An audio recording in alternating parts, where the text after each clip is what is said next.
what you'd have to do instead is you'd have to ask your AI, wherever it is, you'd say, hey, please take everything you know about yourself and embed it in these OpenClaw core files.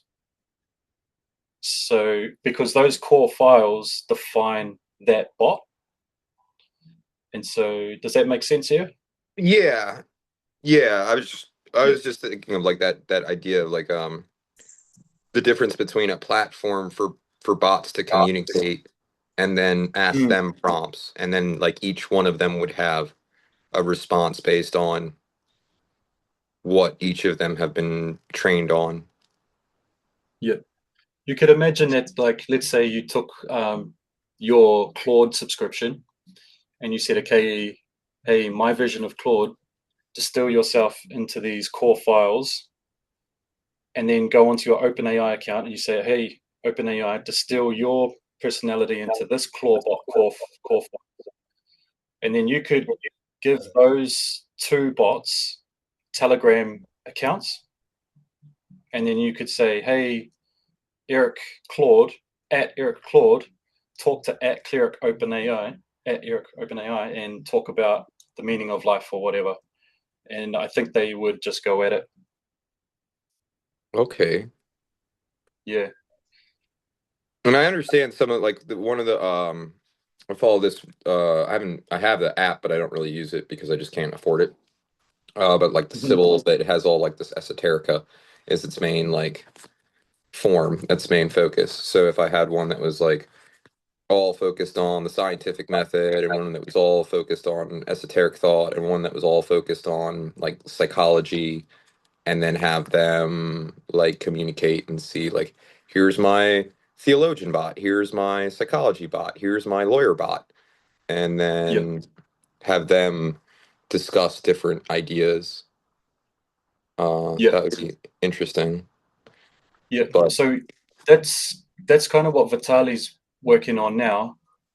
He's been piecing together all these different technologies and ontology frameworks to effectively create a knowledge graph brain for for the Regen's knowledge. But going to your example, Eric, you could create a knowledge graph brain using the infrastructure that Vitali's piecing together. You could give your lawyer bot knowledge graph brain. You could do the esoteric knowledge graph brain to that bot. So once the infrastructure is there and plugged into the database, yeah, this you can basically start experimenting with that kind of stuff. So you got your knowledge graph brain. This is a new area that's just really buzzing at the moment because we've got models, which is like the thinking, but our really smart models have nowhere to store their memory.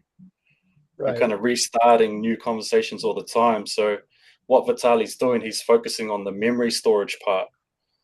And then once you're storing all that knowledge, then that intelligence has a consistency.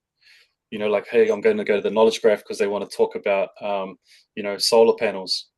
And then it comes back, this is what my knowledge graph has on solar panels. Um, so it's super interesting. and all of these, they take like energy from some source. Like it's not coming directly out of my phone. It's coming from some, because I know it's like expensive to like the one that they were explaining their like costs and breaking it down, and it's like, oh, it costs this much to host it, it costs this much to have the database, this is how much energy we use, so it's this is why it costs this much per prescription. And I was Mm-hmm. like thinking like, but do it like, it would probably be expensive, but like how do I, like, is it necessary to hold the infrastructure and hardware myself to operate these systems if I wanted to, it's like, um, are we sourcing this from like private companies? And then like, I don't know how that even works, like how the energy is actually utilized, or the cooling systems to keep it cool. Like because I was watching something about edge computing, and it's like the cost of these systems, like there might not even be enough metal to do the level of infant, like innovation that is required. But I don't know. I don't know anything about any of this, so it's all new territory to me. You could Well, think so of it like I read an article. I read a thing recently about how like there's a big there's starting to be like a split in the design paradigm between the big example they gave is like American LLMs and then Chinese solutions that are the Chinese solutions are able to run with like much less infrastructure, like way less, 10x, 100x, even some projects or something crazy like that. Mm-hmm.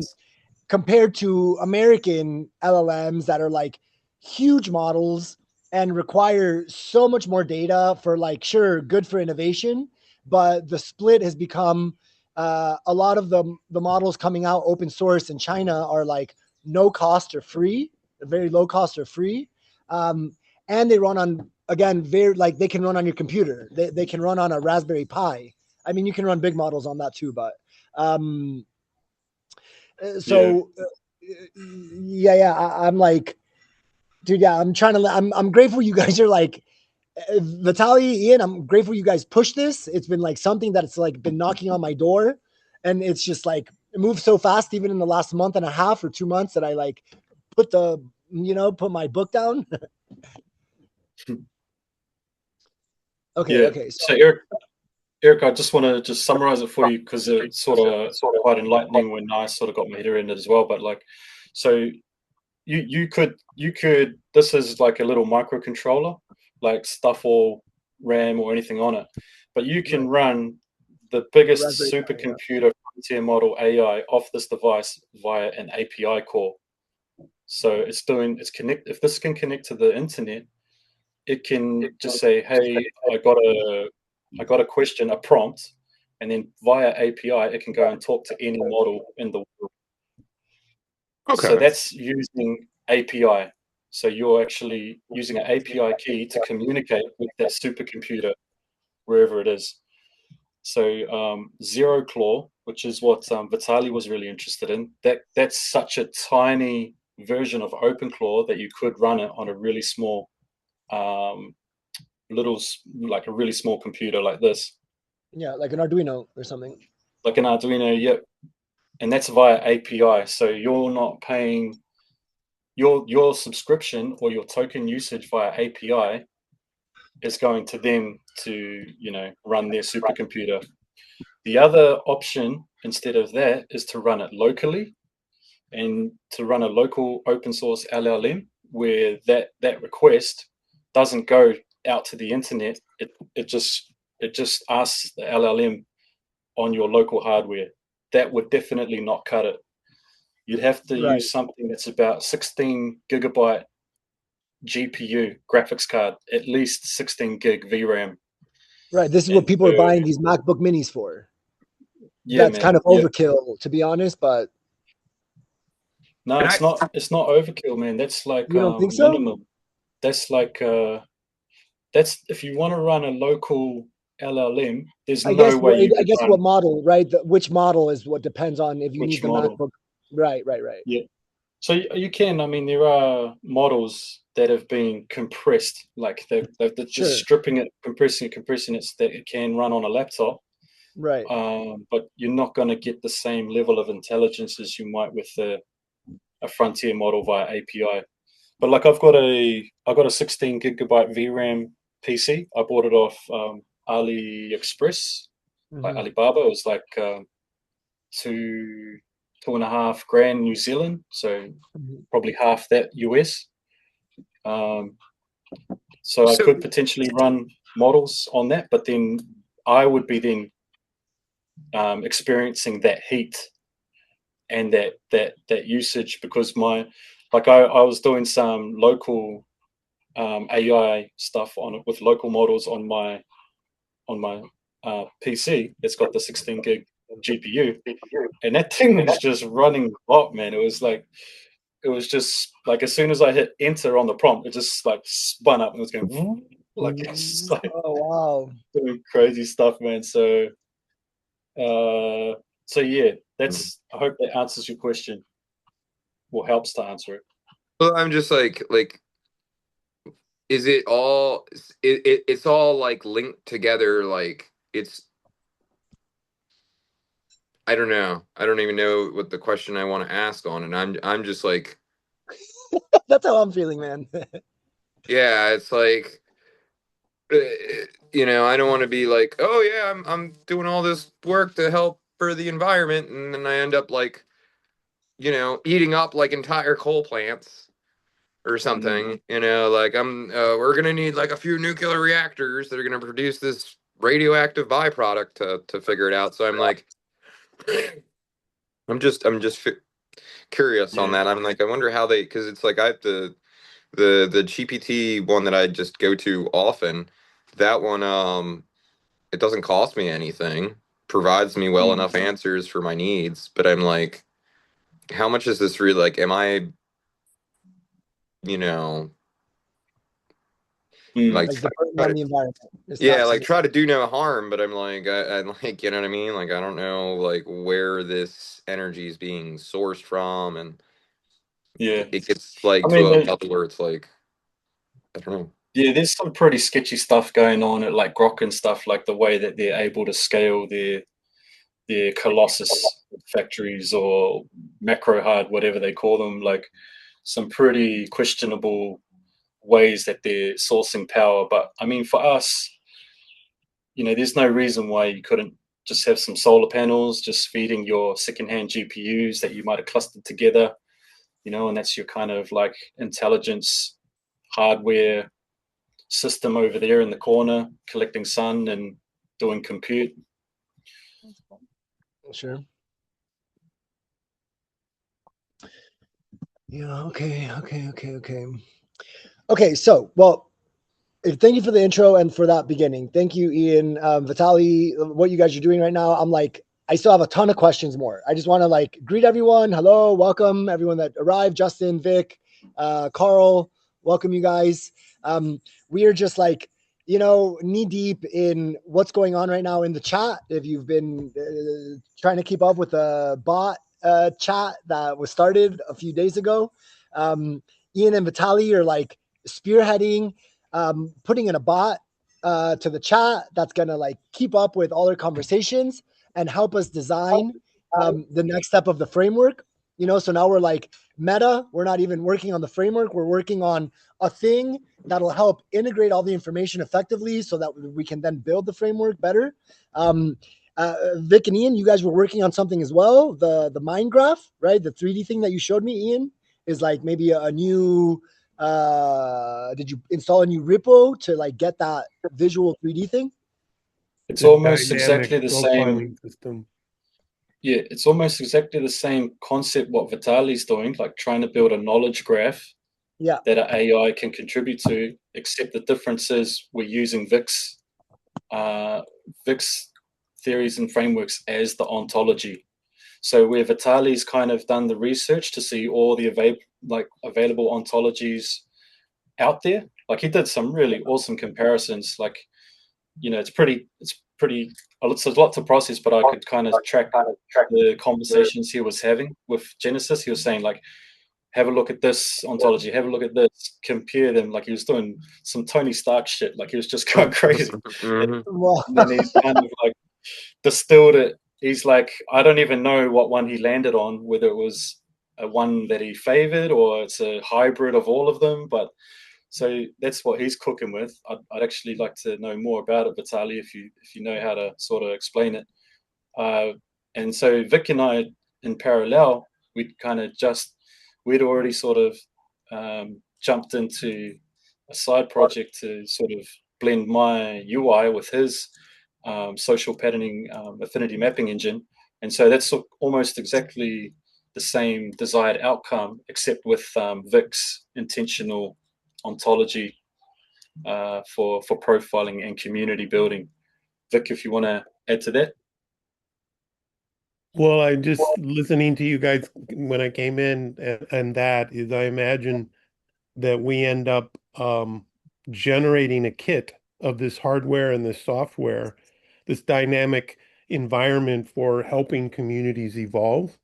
And when they come onto the network, maybe it's the Eden network or whatever, they get this kit, and it's an independent kit with hardware and software, and so they engage now through this technology kit right away. It's a big dream. There's a lot of issues like Ian and Vitaly are talking about, but it's really exciting. Some of the stuff that's coming along with the affinity map is this broad perspective of what it takes to build a community in a healthy way. Right now, we're working on the profiling system, which says any individual that comes in will need to profile in some way so people know who they are and they themselves come to know who they are. And instead of using spreadsheets and click your box, are you this, are you that, we're using AI to dynamically interact with the new user coming in to generate an evolving or dynamic profile. So it's not static. It evolves with the person. And then person to person is next, right? So who's aligned or not aligned? Where's the value or cross correlations between us people to people, and then to community, and then across communities. So it will fractal out in the big picture. Okay, interesting. I So love it. one of the things I'm like taking from this is there's a difference between a knowledge graph and a RAG, right? And I'm still trying to wrap my head around like exactly how a RAG works. Like Same thing, bro. Same thing. Just how probably the do they, next evolution of it. right, dude? It's what it seems like, right? Like one seems to be way more specific. One seems to be a bit more broad, and like how the data is processed through it. I'm like trying to understand through specific examples. And I think I do this too much with like tech stuff that I'm learning. I try to unpack the black boxes when it should be enough for me to be like, okay, in this scenario, this is a better thing, and I'll understand it over time. I get wrapped in the loopholes of like trying to understand the specifics of a RAG versus a knowledge graph and when one is better and what are the like semantics of it. And I think this is one of the things I'm like trying to work through at the moment. Right, because let's say this in English right now, right? We're on these calls, we're gathering resources. We have this goal of building this like brain that has knowledge of these resources, access to them, and then obviously all of the internet. I had a thought. I want to share a thought also after this, but and so we're gathering all of this data, both from our conversations and from links that we're sharing, and all of this data, right? This knowledge graph that Vitaly's working on is to sort all of that data in some way. Is that right? Correct. But not just sort it. It's like it's looking for relationships. It's looking for connections. It's trying to connect the dots. If you think of RAG would just take your document and vector embed it. So it was more like a retrieval system. It was like, hey, tell me about solar panels, and it would say, here's what I know about solar panels. Whereas the knowledge graph, what Vitaly is creating, this is just my understanding, it's pretty limited. It's also trying to make relationships and form connections between the knowledge. Yeah. Right. So like, for example, if you're like, oh, tell me about solar panels, and then maybe the thing knows, I don't know, like what would a specific example be? Like, oh, it would be like, oh, I see you're installing solar panels, and I also see that in your plan somewhere you have like to create a food garden. Why don't you try raise solar panels to create like what is this, like solar panels with food growth underneath because of XYZ? Like, is that a relationship that you would maybe expect from a knowledge graph? Yeah, so you'd say, hey, I've got sorry, I'm trying to think of an example. It could be like I've got some leftover solar panels, and I heard that you could use them as shade over some crops. Like, I heard that's a thing. And then it'll say, yeah, here's what I know about it. I also know that this is how much area you need. I also know, like, it's getting all the information. Then it will say, I also know Eric has looked into this before. and Eric and Ian had a discussion about it, and this is what they like. It's just kind of making all these connections, surfacing things that might be relevant to you. And I guess it tries to, like, how do humans interface with those connections. So we're creating, it creates these kind of graphs so you can see it in a visual way as well. Personally, I don't know what that looks like. Like, I think people are working on this right now, like across the board. Like, what is the UI? How do you gain insight from this? Where is the value? Where is the high signal? Like, I think it's going to be an iterative thing that you sort of refine to your use case and your community, but it could look really different. And over time, it'll have modes of visual activity. So depending on what you're trying to do, connect with other people, connect with information, what specific the maps can have different, heat maps, different types of maps that they'll be able to just click and get new forms of summarized information.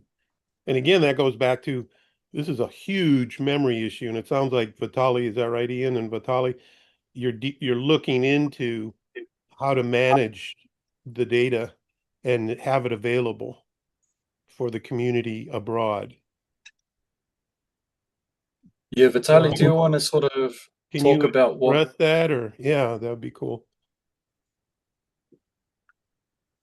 I cannot tell that I understood everything completely in terms of ontologies and so on, but right now, if we ask bot to recall some minus 50 messages back in a chat, it starts to hallucinate. Like, for example, in chat GPT groups, there is such a problem. I was exactly with Roy Robeck, and was trying to collaborate on his framework, and he created several ChatGPT groups, and there was quite clear issue that chat forget abbreviation that was introduced previously. And once we add this database, I selected SurialDB, which supports both embeddings and graph representation. And now I keep like files with dump of entire Telegram group with all of the messages and entire Google Drive export, and hopefully a mirror board. And I don't know quite sure how can I transform it into graph, but this is the main objective, to make this Genesis bot on every answer to use this knowledge base. So it's a work in progress. I will try to get at some point. Oscar, can I share my screen, because I might be able to just give you guys a preview at what Vitaly built. I'm able to pull some of those visualizations and run them on my computer. Yeah, of course. Okay, that would be cool. You should be able to share now. I mean, and guys, this is so raw. Like, Vitaly's doing this, like, just been bursting this out, and he hasn't even bothered. Yeah, he hasn't even looked at the visualizations yet. So, Carl, did you get like high level what a RAG is? It's like a way for data to be linked effectively. It's like maybe like what you would consider to be like the logical purpose of it, the logical process of an LLM to find information relevant for one answer. My easiest understanding now of how those two things relate is a RAG is good for like one answer. It can find that data and bring it back to you, versus a knowledge graph. On that journey to that one answer, it'll find other things that connect and feed you all of that information. And I don't know if that's totally right, but that's kind of what I'm understanding from examples I've been looking up and how I'm seeing the relationship. Like, would a rag be like the messenger and the knowledge graph, like the book that it references? No, I would say more like the rag takes you to one point in the book, like one paragraph at a time. You know, like a rag will point to you 7 paragraphs in the book, like from your question to 7 different paragraphs, so one to many.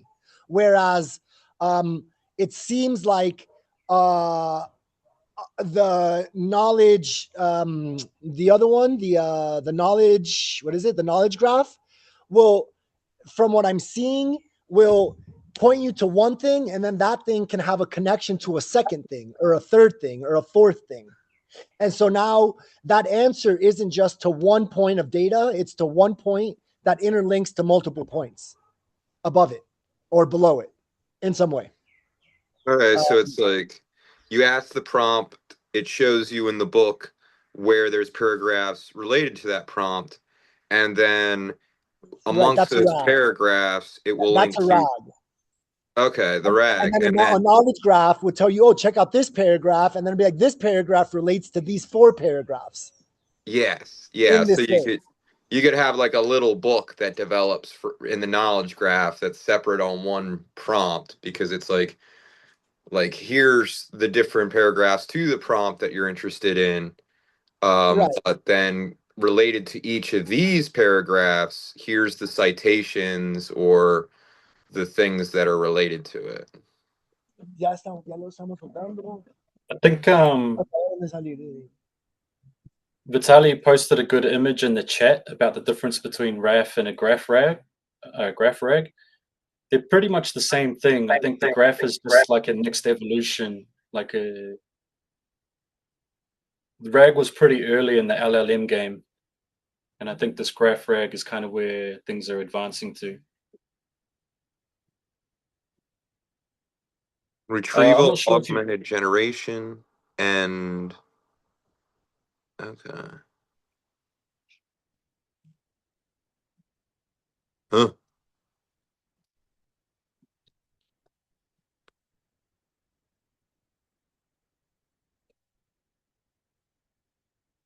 Well, I do want to say I think we have a lot of really parallel things here that are being worked on that are really awesome, like Peter Joseph's integral, Roy Brick's RGEM model, Thomas's potentiality framework.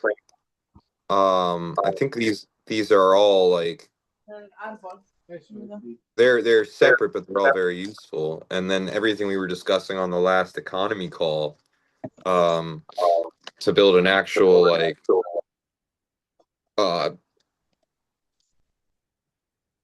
don't want to use the term banking system, and I don't want to use the term infrastructure, but like a platform for like a user interface to the infrastructure that's being built. And then we have to just align it with the real world infrastructure, which could be any like village network that jumps into this, or even network state city or anything like that, or even just a small suburban community. Like I think it's all kind of like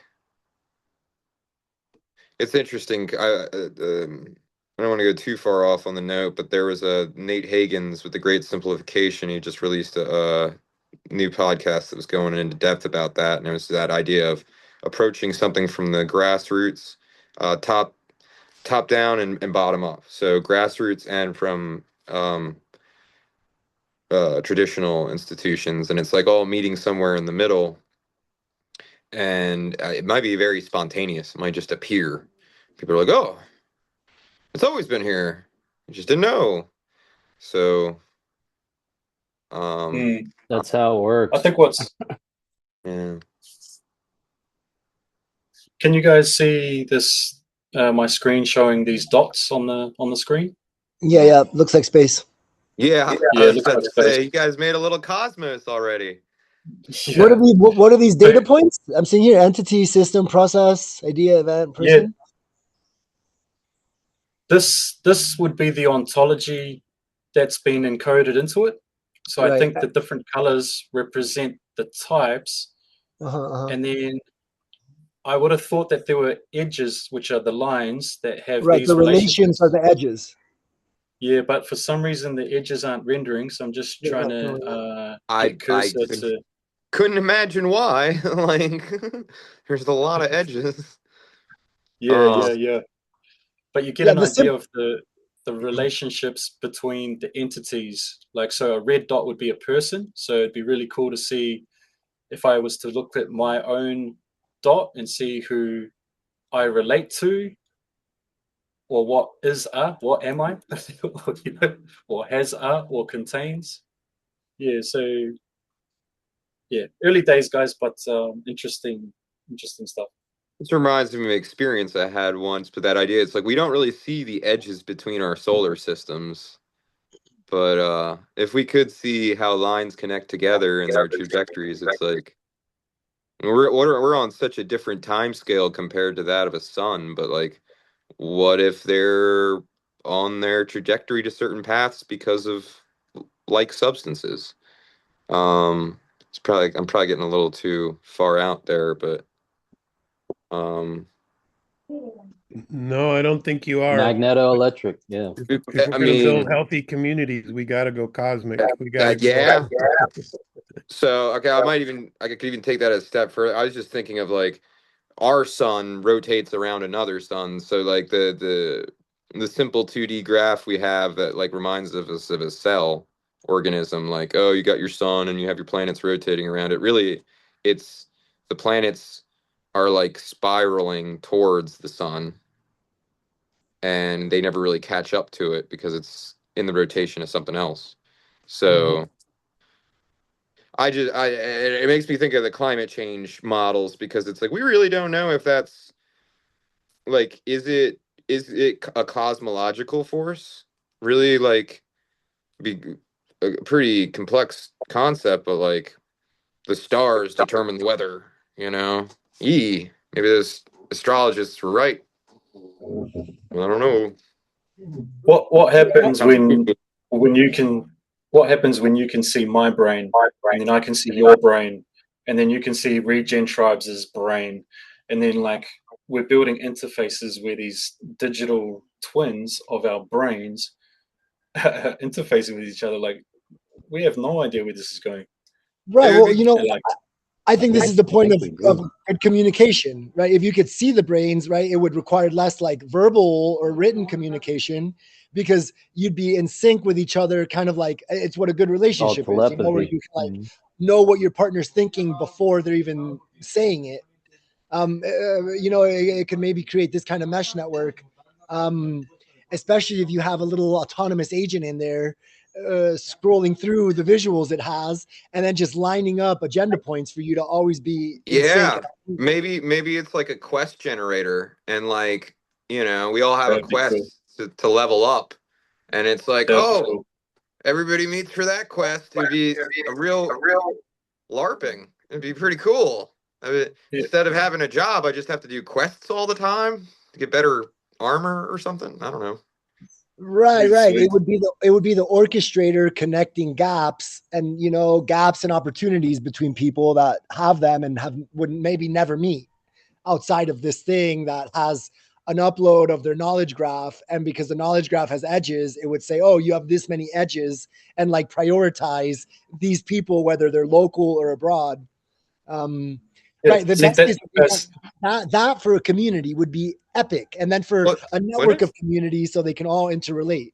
it's like that's have you guys ever watch reality TV where they put a bunch of people in a house, they make them do like games and stuff for Yeah, like, sure. you're gonna win $1 million. What if it was like they took people from like random countries like Tajikistan and like Ghana and like Ecuador and somebody from the States, and nobody speaks the same language, but like technically they'd all be best friends if they were from where they were from. So then you like put all these random people in a situation and see like, is that true or not? Like, Will there be tension or will there be like cooperation? Like it's kind of, I don't know, it's kind of devious or something, or like insidious, but or And they maybe don't like, want to show you that on the screen because you would see that everyone comes together. And they definitely don't want that.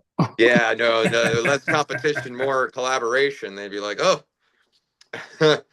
maybe that's what's We happening have to right now. show immediately. I'm But glad to yeah, be in the Twilight Zone with you guys. Eric and Oscar, I think that thing you just described, like that quest matching thing for the community, like specifically focused on the community, would be the ideal use case for spinning up a new bot, a new OpenClaw with core files that uses the knowledge graph, but only for that specific task. Mm-hmm. Right, to keep it simple, so it's not so much data. Maybe just like a request offers knowledge graph. Yeah. Because Genesis has got different core files at the moment to focus on other stuff. We haven't even really like honed them in. They're pretty default, but like you could make core files where it's like, hey, you're the quest maker for the Regen tribes. You know, go think of cool missions for each member and like help them reach their ultimate version of themselves or something like that. You'd have like dungeon masters and game masters, the DMs and GMs. That would like Yeah. that'd be wild. I mean, I don't know Yeah, if people would be comfortable with that. Like, get trained on all that data. Like, man, that would be a treasure trove of fantasy, right? well, it would be great for experience. Like if like, well, that's what I was thinking. Like if AI's main goal, if AGI achieves sentience, it probably would want to learn as much from human relationships as possible. So that could be good or bad depending on your angle. So But it can take us over. yeah, but we wouldn't really have a problem with it. It'd be like, you know, be like, well, it's a what did I say? God, what is the best use scenario for your friends? It's like that's very like commodifying, but like I don't know. I mean, what was it? It's like a win-win situation. Really trying to find a win-win situation. Okay, There'd so be a lot of lose-lose situations though too. oh, shit. Mhm. Okay, so I want to pick your brain a little more on this. Okay, so Genesis Zero bot, Regen Viz. There's like I'm in this GitHub right now, the Genesis Zero bot, right? You launched this and you started this one with a preset from somewhere else. Like I'm just trying to follow this chain. No, And then man, where's the Regen I Tribe one? wouldn't. Can you share the link for the Regen Tribe one? Because like this is one that our friend Philip made as he was Yeah, starting something, and then it kind of got left. Or where is that one? Where is the Regen Tribe one that you're like adding stuff to right now? I'm trying to like orient myself and make a link, yeah. like index. Oscar, I think I've put it in the thing. So if you think Regen Oh, Tribes there is it the is. organization, it's the umbrella, Yeah. and Genesis Bot is just a project. And then we're Sure. trying to use Genesis Bot to create more projects. But honestly, I would say it's too soon. I probably wouldn't even spend the cognitive load on trying to see what's been done so far because I think it's just been experimental. Like Vitali's just been freestyling like the last Yeah. Sure. two days and nights. And I think a lot of it will get consolidated, probably removed, just so we get some clean, defined projects. So I wouldn't worry about too much about going deep into what's there now. Maybe Yeah. in a couple of days time it'll be I more. want to follow up to like see where I can start adding stuff. Like I started a GitHub. Let me see. Yeah. Like I'm just playing so catch up right now with everything. So I'm grateful for you guys with this push. Vitali's created skills for Genesis that leverage the knowledge graph already. So Right. you That's could what I'm say seeing. something Yeah. like, So I guess that's so what I you want to could understand better. Yeah. Yeah. So Vitali, correct me if I'm wrong. Feel free to jump in at any time. But I think Oscar, you could just say at Genesis, read this PDF, add it to the knowledge graph, report back on like the most important things I should be aware of. So you're just it's kind of going to do all those things without you needing to really understand the infrastructure and stuff like that. Like if you're just, that's just purely ingesting knowledge. Vitaly, as things are now, do you have any recommendations for how to do that? For how we should ingest knowledge?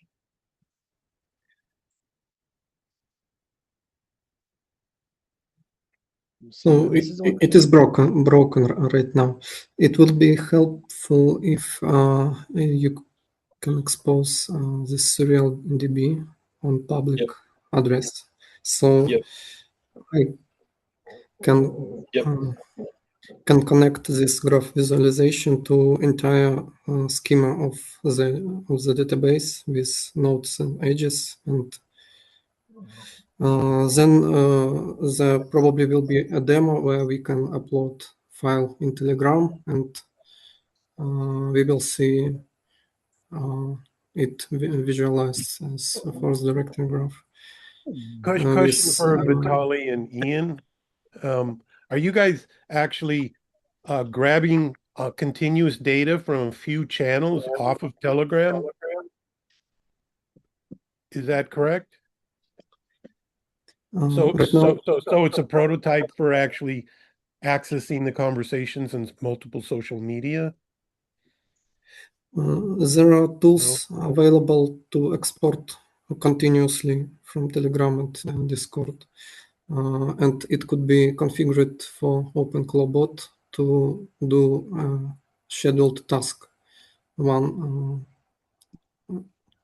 times a day or something like that, to aggregate all of the knowledge. So potentially we can escape both Telegram and the mirror board and aggregate all of information into this database, which will be a graph. And we can expose chatbot interface to interact with it. So beyond Telegram, I mean, so many people are in so many different social media channels, and I don't know, trying to control it to 1 or 2 is almost impossible. But if we could access with what you're trying to create and just pull in or API into these different channels and different Telegraph-like environments, to me, that would be ideal. There's issues of privacy and all that, but just the technology of, accumulating the conversations would be critical for determining the flow of community development, in my opinion. And with Telegraph, is a good example. There's 20 freaking channels, and I'm overwhelmed, and I don't get overwhelmed easily with all of the chats. It's like I look at one of the Regen tribes ones. It's like there's 200 conversations I've missed. But if it could be aggregated and I could find what I'm looking for through a single search environment, that would be ideal. And it's got to be corollary, not just the information, but the people. Again, I'm this people thing, right? If we just end up making it information, we're just gonna accelerate destroying ourselves. Right. Like one of the most functional things that I found with like bots and chats and like different group chats that I'm in with a friend that's a developer and has been building his thing out is like, I've been doing it here with the Genesis bot. Like I'll check in and be like, hey, give me a summary of what's been happening and how I can find certain things. And like for that, it's really cool. It's like having a concierge in the channels. I think that the memory piece that Vitaly's working on now, if I understand correctly, is right. The context window is very small. These bots, like Ian said, don't have a long-term memory. So this knowledge graph will do that thing that you're asking of like, oh, hey, I'm looking for this. How does that relate to another thing? And the bot with a good knowledge graph would more effectively be able to pull data that's linked to other data via edges, right? Data being a node, and then the edge being how they relate. So Vitaly, is that kind of on track to what the high level goal is with the knowledge graph?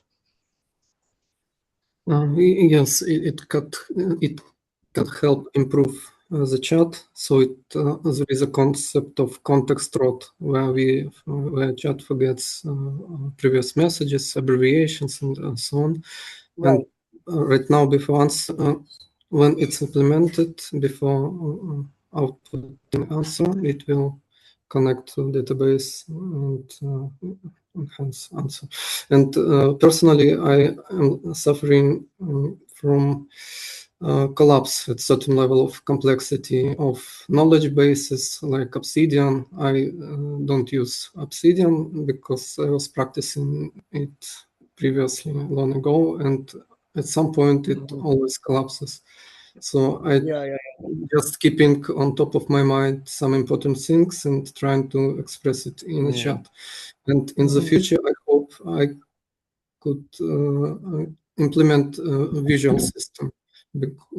Probably it's small portion of population who require visual grounding, but for me it's necessary. So ideally, all of the conversation in chats, all of the items on Mirrorboard will be reflected in this database, which will have two interfaces. One is to enhance chatbots, like Vic is doing, for example, to help with grounded answers, and another one is visual universe of all interconnected things. So Ian, if I get you guys right, this could be a later stage plug-in to the AME, to the Affinity Mapping Engine, and the profiling that you and I are working on. Do I have that right, Ian? What would you hope to achieve by doing that? Generate the potential for correlation, deeper correlations, right? So Is a person that needing to mixing? connect to a person, right? And there's information in between. A lot of that information is flowing on these social media environments, right? And so now if we plug that in, it becomes an accumulator that enhances the potential growth of a person's who they are, right? Which is the dynamic profiling and the communities. But, not now, but I could see it plugging into it later. Do I have that right or no? You think? Yeah, there's anything is possible, right? You just think of them as two databases, and then so you just have to think through how do we want these to bridge? How do we want what's in the middle? What's in the middle? Is it an LLM? Like, yeah, so yeah, they totally could. I just think it would be tricky finding the bridge or the correlation between different ontologies. Like if one knowledge graph is mapping relationships this way, and then another one is mapping relationships this way, how do they talk together? But then, it would be very reasonable to think you could just get an LLM to create a third one that is an assimilation, like a merging of ontologies or something. Yeah, an integrator. Yeah, an integrator. Yeah, who knows, man? This is really new territory, but it's where the energy is in terms of AI development, because it's kind of the weakest point of AI at the moment is the storage of the knowledge, maintaining memory, a consistent memory that persists, and then the next evolution of that will be learning. So it's like what's that guy's name? Ilya something. He was talking about having an AI that's like a baby and it learns like a baby, and so it's just kind of evolving that way. It's not like a captured of all knowledge, which is like just new sessions each time. No, it's just like this kind of living thing. It's an early offspring. It's our child, and we have to treat it as such. Yeah, I think his idea is that's how you get to some AGI thing. Right, giving it access to memory that it can inventory and find better in its brain, right? As we get older, you can imagine everything that we learn, we're like archiving it somewhere. And as you get more knowledge and you become more wise, you're able to have those archives, enter those archives, and use those archives. And yeah, that's definitely what's missing. And that's like, I think the missing piece I have with like understanding what a RAG is, how RAG works. I guess maybe this is the new thing. Like, how are more people doing this now? Are knowledge graphs becoming the maybe the default way to store information for more effective processing? Is that what you're seeing right now, Ian? It is what I'm seeing. There's That's what another I'm project seeing too. that I'm quite fascinated by Bonfire's AI, and they're doing it. They've got multiple bots in their Telegram. It's kind of what motivated me to get one into Regen Tribe. Right. But they're mapping like 30 plus thousand nodes, and their nodes, like our little stars in our galaxy of knowledge, is all being minted to the blockchain. So they're big on the Ethereum space. So they're mapping their knowledge graph to the Ethereum blockchain and looking at Ethereum tokens for agents. So like really technical stuff, way over my head.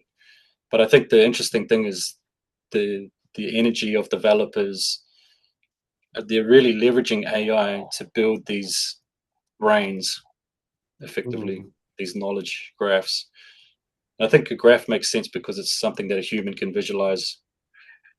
And it's also, I don't know, I think there's some thing there about the embeddings as well. But I think it's an interesting thing. Like if you imagine our knowledge graph, right, is three-dimensional, like the one that we showed. I think like a vector embedding is like that, like a word gets placed close to other words that are related, but you think of that in like 2,000 dimensions. What does that look like? Right. Like 2,000 axes. That's right, how more, the AI. right? There's essentially there'd be more. an axis for each single word that exists, and based on how related it is, that axis is either shorter or longer. Would be my guess on what that looks like. That's my very rudimentary understanding of vector embeddings and vector databases. Yeah. We're going to need a holodeck. Or maybe that's what we're building. We're going to need a bigger holodeck. That's dun. So, Carl, I want to just respond to this message Carl just shared. You know how like I'm very now connected, thanks to Ray Dalio, to understanding patterns that happened before us and seeing how easily it is for those patterns, or not only easily, but how expected it is that those patterns repeat. And if anyone read this last message Carl shared about, you want to say anything about this, Carl? I think it's a great point to bring up. Thanks. Well, this comes from a question that my life has been about, which is the role of Renaissance perspective, which has shaped how we see the world, how we think we see the world, in the many machines that we have used to analyze our world, including survey instruments, the very idea of how we make maps, which, and perhaps many of you have heard this statement, this idea that we keep mistaking the map for the thing. Sure, the simulacra becomes the reality. Yeah. And so for me, what a question that comes out of this asking, this trying to understand this, is that our lives are in science, Western science particularly, is filled with machines that we keep thinking is going to provide an absolute one-on-one understanding of how to measure nature, but we always forget that we are the machine. We are the ones who invented the rules behind the machine. So I don't know if this makes sense, but for me, that is a working principle for asking, when we start to use a machine, how is that machine shaping the answer? Right. Yeah, Right. Like what? it starts to Mhm. flip where we're serving it instead of it serving us. Well, I mean, to me, I think it always flips until we acknowledge that we are the machine. We are responsible for the cultural biases, the Hmm. and I have a PDF that I can attach that expands on my last point a bit more. But I'm also asking, and this is another something, an insight from asking this question, which might be helpful in this conversation. Um, the uh, the um, the best historic an- um, historic um, uh, um, opposite of Western linear perspective is Mhm. Chinese landscape perspective, which is I kind of think that what we're talking about is that, which is understanding multiple points simultaneously, is seeing subtle relationships between the parts that Renaissance perspective prevents us from seeing. I don't know if that makes sense, but so I'm actually asking Claude AI that question. What was it? Western linear perspective versus what was the other one? Chinese Chinese landscape painting, Chinese land, perspective. landscape perspective. Okay. So the and I've so the to define the two, Western linear perspective is about man in the center, looking. It's portraying nature or the world through a frozen window, fixed in Hmm. time and fixed in space, a place. Yep. And Chinese landscape painting is based on imagining ourselves as part of nature, which I think is enormously important part of ecological thinking design. But Hmm. it's looking at it starts with we are part of nature, which is I'm sorry for being on my high horse, which is completely universal in all indigenous non-Western cosmology. Um, but it's about looking at something instead of looking at it from a fixed point and a fixed time. It's looking at things through multiple perspectives and seeing through it, over it, under it. Um, and so I think that it as a language tool for understanding our place in nature, I think it offers more um, organic fluidity. So That makes what are some like real how would you imagine that embodying with this tool, right? Like I understand this analogy you gave here, where that the tools and the map became the reality, uh, instead of, and like the reality stopped being counted. How could that happen in this scenario, right? Like well, um, maybe there's like a skew in the direction, so it starts suggesting us in a certain path that maybe isn't the best, or well, I think so. I think it was, and I made this comment earlier also that I think it the to prevent us from going off the cliff like European colonialists who have lived that week and keep extracting from our planet without being responsible. Mhm. It's about human values, and Ian sort of made a quick reference to the human connection.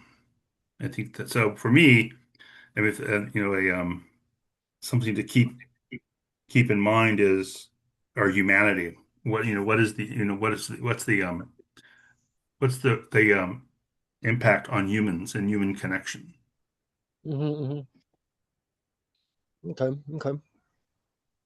And then maybe Vic, I pose this question to you. How could you see that happening with, like, your focus is always, like very much on the human, right? The human connection between data points and edges and nodes and all of this. Like, um, oh, I don't know. Could you see some kind of like risk in this, this direction that Carl is outlining here, where like the tool becomes and the data becomes more real than the actual interhuman relations that What? it's supposed to be breeding?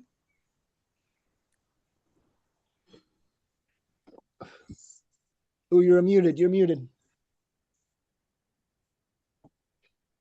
I think there's huge danger as much as there is opportunity. We're going into unwritten territory here.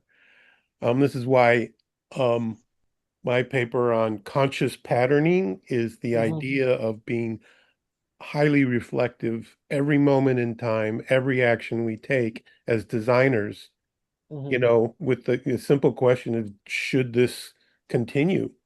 Kind of thinking seventh generation approach and recognizing that everything we generate becomes a seed that I personally believe never goes away. Once the Sure. seed has patternized itself, it's there forever. Whether we use it or not is going to be, the sacred act of coming together to say, what we're creating right now is this is happening and we need to really address it.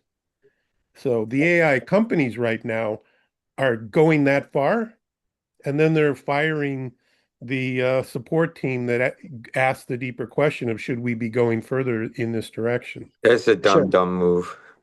Right? I want to. I put this in. I posted it in the chat, but I was having a conversation that was way out there in left field. But I Eric, when you said this is a dumb move, I just wanted to understand what you just said.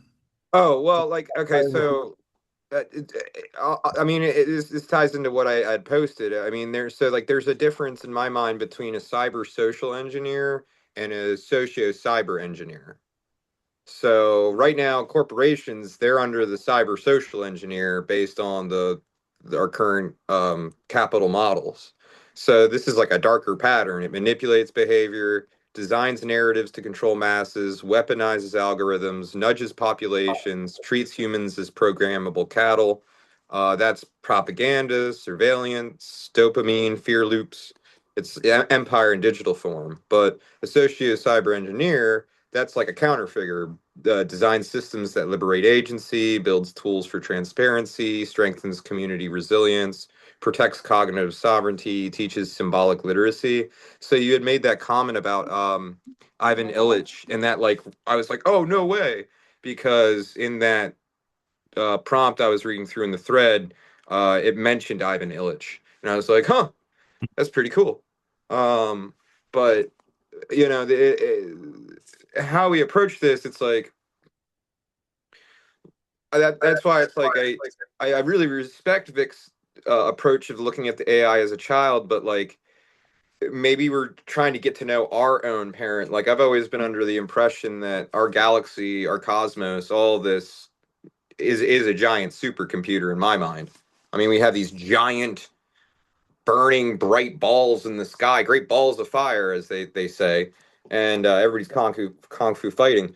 But like, I feel like that there's a reason for that. They're like, you know, it's funny when you see like things like astrology, like Libras act like Libras, Aquarians act like Aquarians. I mean, everybody's a little bit different, but there's usually like kind of like this underlying stasis, or this kind of like archetype that it sometimes comes accurate, sometimes isn't.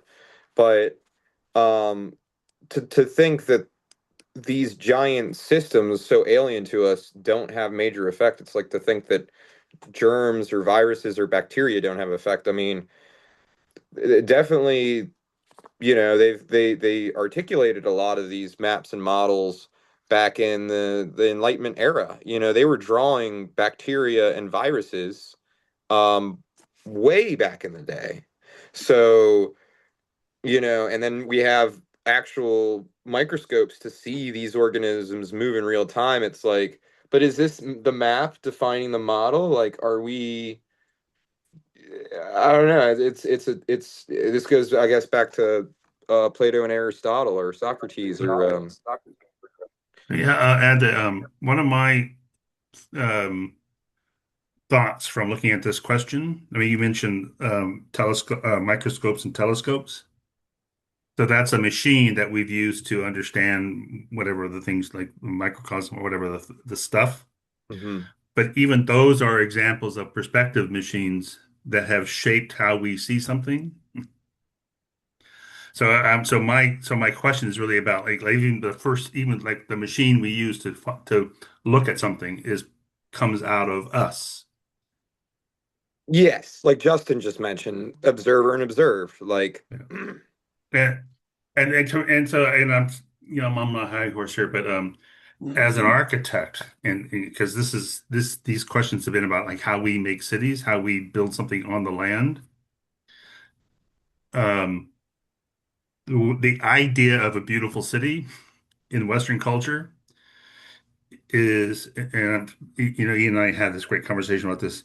It is about projecting a geometric pattern or order on something, and I'm happy to share this document, this history of the influence of Western perspective on what we think of as a beautiful city is so direct. And the result of this idea of projecting order onto the landscape and or in the case of Napoleon, the beautiful Paris, Napoleon Napoleon's Paris is an example of using this geometry to make a beautiful city and to oppress people. So for me, using this geometric order to bring to make a beautiful city is always it's always been about extracting and not working with nature, and always less efficient. And it's also been used to oppress people, which nature oppressing people, oppressing nature is kind of goes hand in hand. That's my this, when it comes from my perspective, when you say that, this is like a totally different tangent, but I think of video games, and I think of like the architecture they had in one of my favorite video games from the Elder Scroll series, and they would have these like really weird looking buildings for their fantasy model, and it was like they tried to get as far away from, um, like they tried to get as fanciful as they could, and try to get as far away from what regular architecture looks like. But like a lot of those models, they kind of look like organic models. They did a lot of biomimicry in some of those little city builds. So like I find it interesting because it's like you can feel like if you get addicted to a video game, you feel pretty oppressed by it sometimes. no. But the relaxation you get to your person and then allowing you to like continue on with your work and be unimpeded, like does the time that you quote unquote waste, is that really like almost a meditative practice? So I know that doesn't, I mean, I get exactly what you're saying with like DC is an example of like, oh, such beautiful architecture, but they completely destroyed the wetland and all the pipes, you can't drink any of the water, it's all full of lead.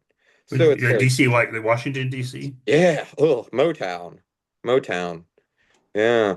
So, yeah, no, And but This is I mean if people are if I think this is a conversation about how we make cities that work better with nature, and this has kind of been the focus of my thinking. Um, Here's another opinion: is I think too often, I'll, whether you like this or not, too often people like I hear, oh, this person is doing this regenerative city or whatever, and I go to a website and it looks like a um a um a video game, like these fantasies. And my critical eye of like, how do you really build that connects us with nature most efficiently? It's not that's not what it looks like. Like the images of those buildings are like way, I mean, like the carbon, the energy, the embodied carbon, the embodied energy to make those things. They are not. It's not effective. It's more about extraction, or it's about more extraction, not building in harmony. like if we lived in like termite mound looking buildings, may not be very pretty, but it might be really effective. Well, I'm sorry for being a smartass here, but that particular building you're talking about, Oh, I don't know. there is a specific building. Cool. I don't know what Well, it but is. it's not Tell me. very. It's an idea. They were inspired by termite mounds, but I don't think they asked enough questions like, do we really live like a termite? No. And that building is the amount that building, the air temperature that build the cooling effect of that building is not very impressive.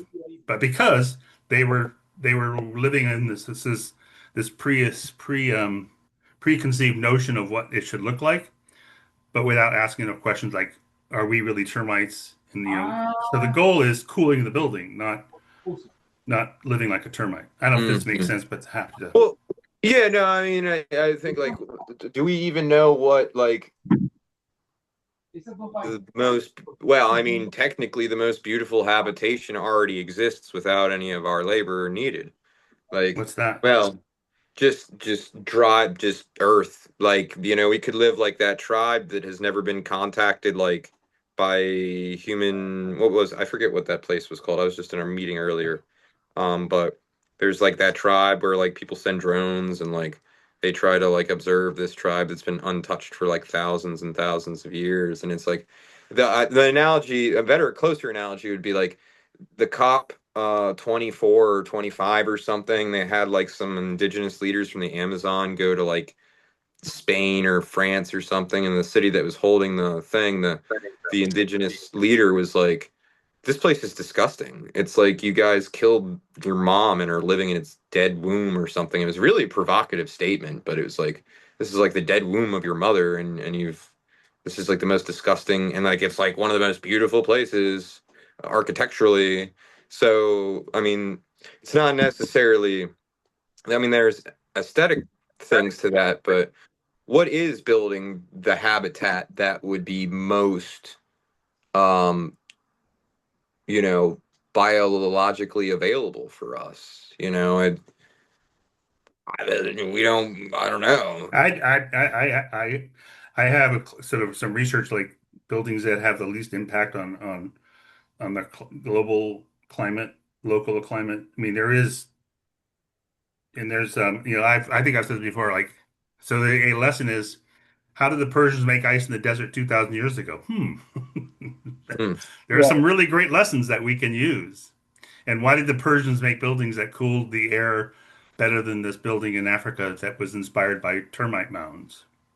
So for me, the better answers are knowing indigenous and ancient history better. And I'm not the Yeah. only one. I mean,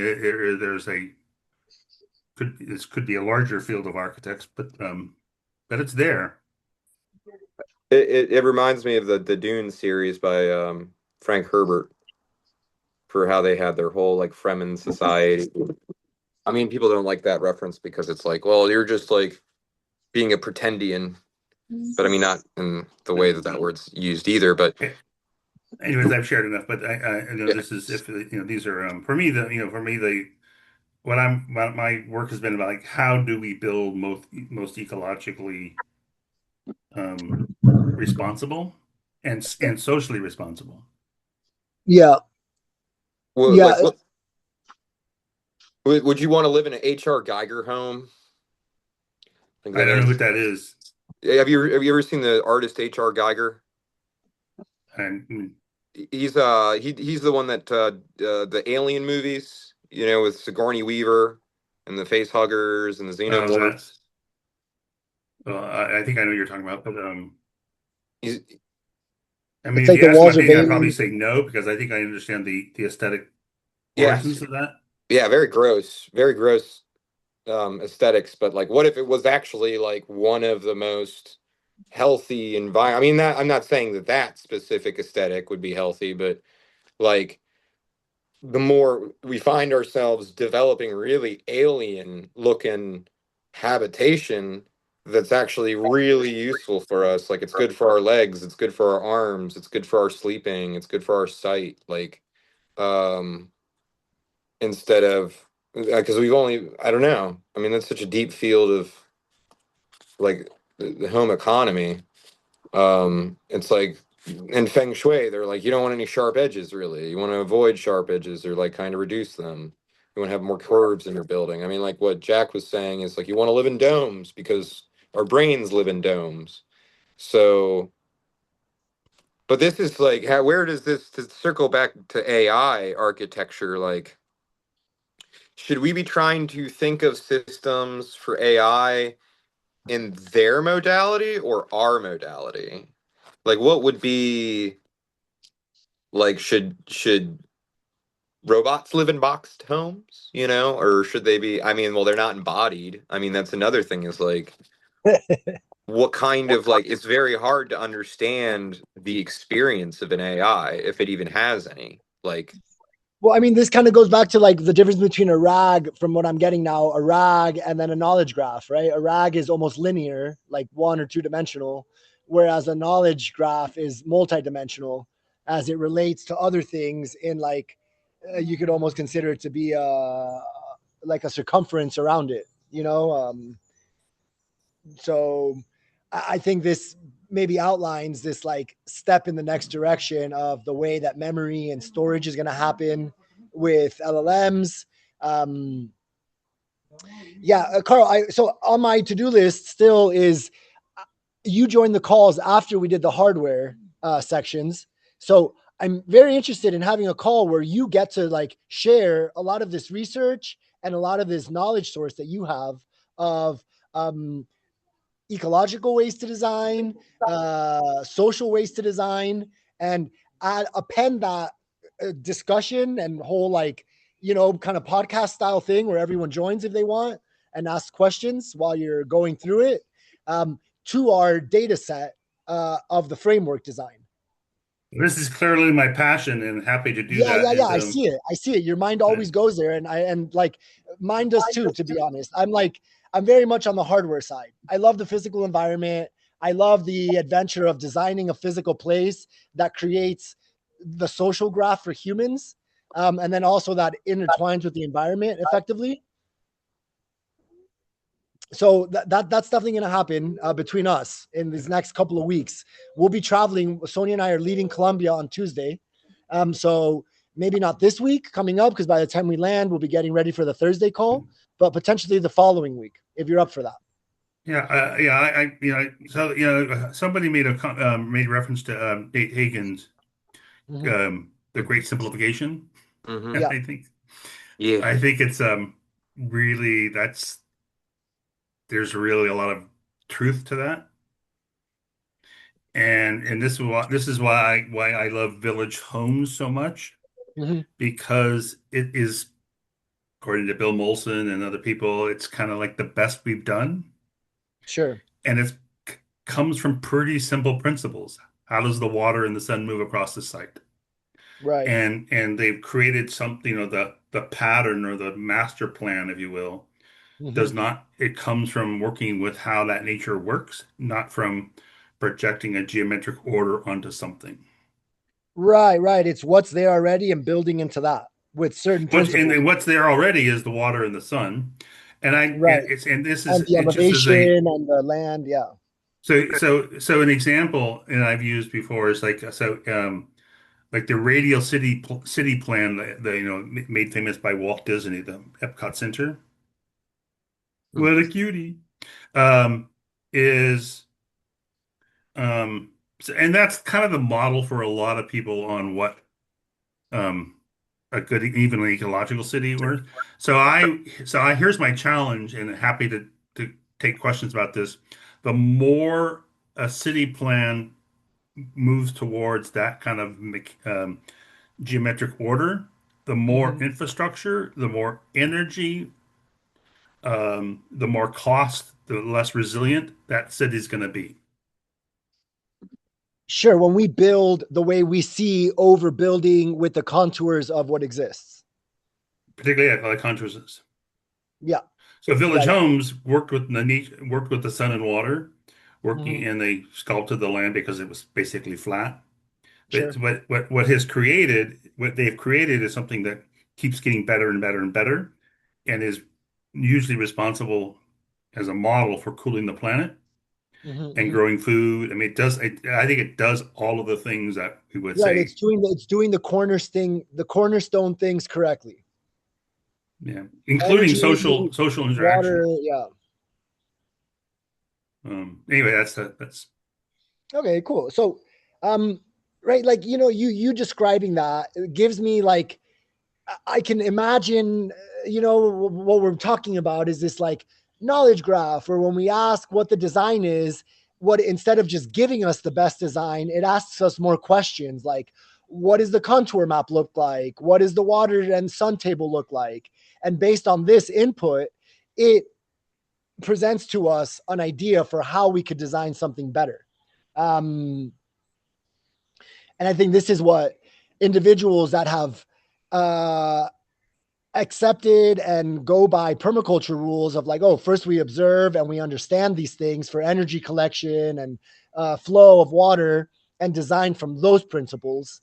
How do we bake in those principles to maybe even have this knowledge graph create edges between things that, like, how would it know unless we told it?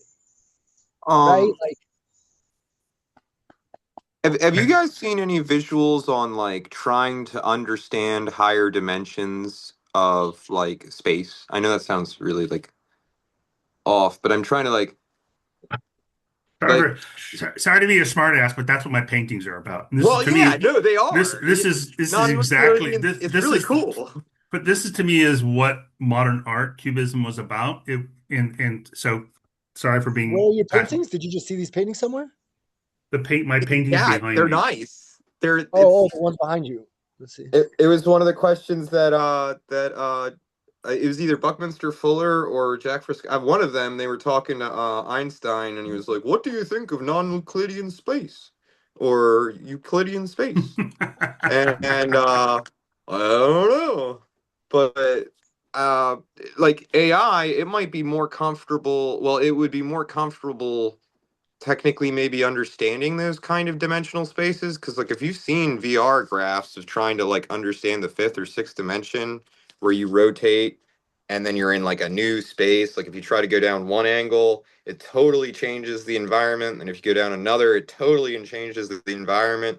So it's like really hard to get your bearings straight in those kind of environments. So I'm like a happy home is a good thing for an intelligence. So if there's an intelligence that would operate better in like a fifth or sixth dimensional space, trying to put it in a 2D model might be not very effective.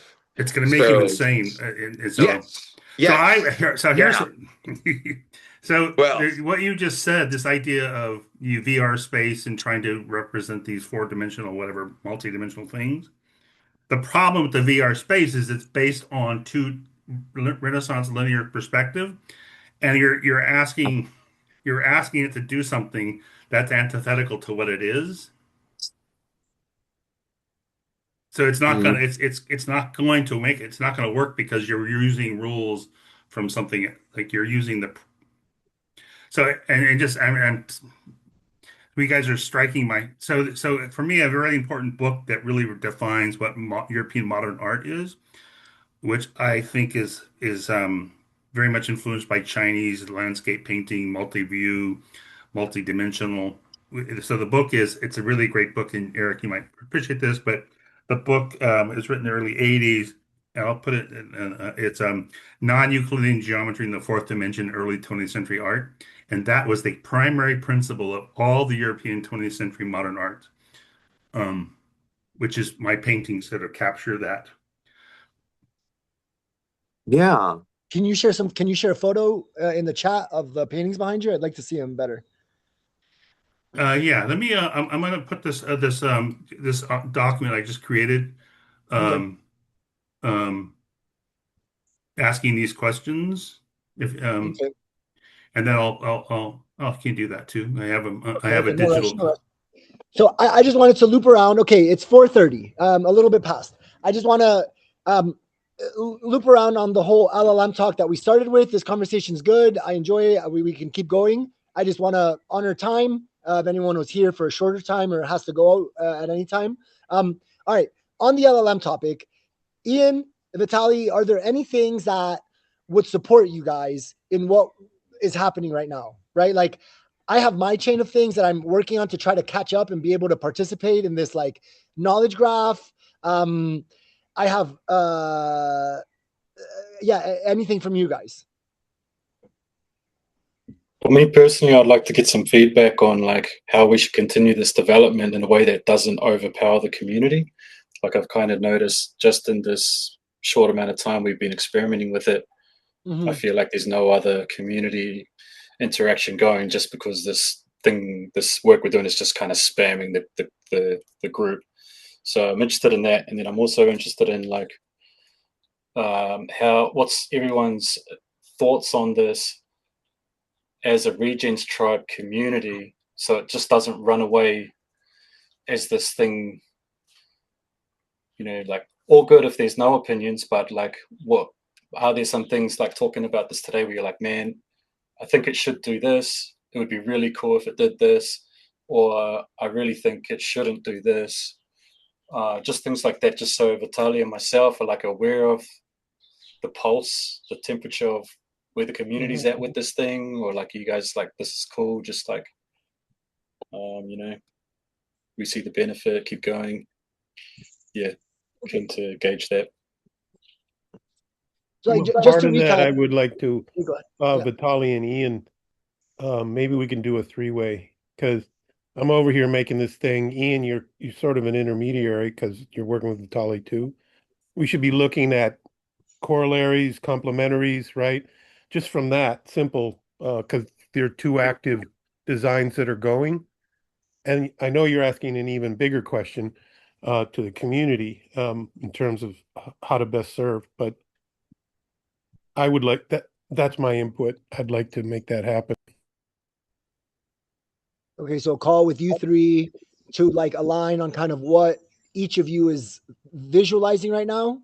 Well, we're both creating something, and how do those somethings correlate, if at all?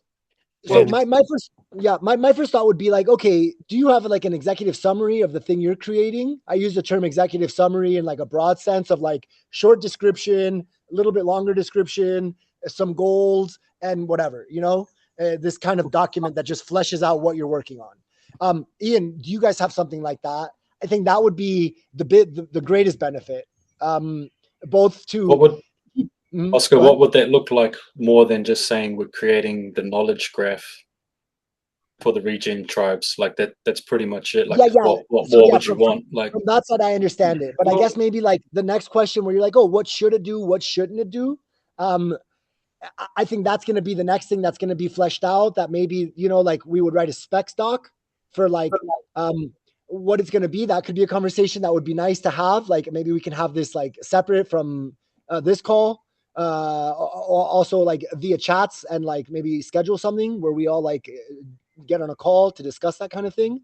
It could help kind of like lay that out, because right, Vic, what you're saying is I would imagine the best case is like we share both documents and we go, okay, how do these relate, and see what suggestions come from kind of what you're working on and how that is different. Is there anything you notice that's very different right now, Vic? we have to get into the pattern of correlating. I've seen too many design groups, especially techie-minded people. They get off in their little silos and they make their shit, and they haven't correlated it with anybody else in the larger group. So I just want to start simple. Even Carl's stuff, it's softer, shall we say, around this whole technical silicon thing. But I think Right. his message, he should be in on that in terms of making sure we are utilizing AI in a way that helps us become more integral with the nature we have separated ourselves from. I agree. I think this is the value of the Thursday calls, where it's like kind of all hands on deck with the theme of, okay, we're talking about LLMs, and part of it should be technical, like it started at the beginning, showing and sharing. I think that we're even at a point now where we could, the secondary call where we go more into like technical specs specifically, and it's just like the ones that want to do that and lay that out. Ian, I sign up for that for sure. Vitaly, you guys are already doing it. I'm just trying to catch up with you guys. Anyone else, obviously welcome to that more technical thing. Vic, this is what you're, I think, calling for as well, like aligning on the more technical specifications of the products that you're each envisioning right now. Is that right? Second, technical. That's another jump that happens with technologists. Okay. They go straight to the implementation technology. And I think that we need to understand what it is we're even trying to correlate. I mean, what are we creating? I mean, when I say the word conscious patterning, I'm guessing nobody has a clue what I'm talking about. So, people should be asking, what does that mean? What the hell does that have to do with building a community, right? So those kinds of earlier conversations, and then Oscar get more technical spec oriented, right? Right, but the product that you're discussing, right? Like we have the very tight scope, let's say, of like the data that's being collected for the framework, right? Is what you're talking about different than this? Oh my God, yeah. Data is Right. Oh, it's is totally like different. one Sure, twentieth sure. of the piece in. I agree deeply, right? And so I think I'm just reminding you of that because it's so easy to get um, lost in conversations that are so broad that um, can be talked about forever. You know, conscious patterning is right. Well, I'll argue I read that. some I of the stuff say that you that our shared. societies, our groups Mhm. waste their time being too specific and trying to make it simple too soon, and that they Mm. should deal with the pain of complexity and oversizedness first, and then collapse it down, shrink it down. Going the other way never works. That's why we have the society that we have. Just for reference, Vic, I think I was trying to say that exact same thing. And I just also I share these questions that I've been filtered through AI or Claude, but then I asked how did the artist who is most important to me, who influenced this painting process, his name was Elizitsky, and I asked Mhm. the question, how do these ideas correlate to what Elizitsky was doing? And I know this is another conversation, but I think kind of the core of what he was doing is I think is exactly what you just said, Vic, which is the idea that we use abstract art, shape, symbols to contemplate and understand each other. And when we do that, we find um, um, and we discover things that are important to us before we put a word on it. And I think that is a really different way of thinking about problem solving. Mhm, mhm. I think this is what you're saying, Vic, is we too often will find we want to put a word on something, and I think what the power of what Lizitzky was doing was there's other tools, symbols to use to think about and communicate to other people what ideas are and let them grow together. Um, I So what could a session like that look like, you guys? You know, like you're this. I'm like now picking up on the point. I don't know who said this earlier in the call that it's important to go not just bottom up but also top down and meet in the middle for Yeah, design I didn't say that. situations. I I don't know who said it. Maybe Vitali or Eric. I'm uh not think it sure. was Eric. Yeah, bingo, or what is it, Rudolph or whatever? I don't know how the saying is. Um, yeah, and so well, I agree with that. And what I'm seeing is like there's definitely a top down idea and a bottom up idea. And so, Vic, would you say you're like conceptual? You know, your concept of um, I'm a big uh, picture guy. I'm an outside inner. right conscious patterning. This is top down, Outside in. It's not top outside down. in. Right. So Okay. So I'm that's not looking observing. really huge. I'm looking really, I keep saying we got to know the cosmos if we want to build a community.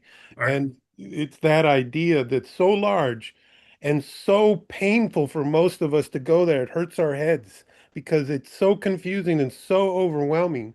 I'm saying we have to go there Well, and okay, but permit what is ourselves to there? do that. Can you like if I was saying I'm an expeditioner and I'm here for it, Vic, 100%. What does that map look like of like Well, going Ian, there? help me Well, out here. We've gone through our It's not a frustrations. it's I would say it's not a map.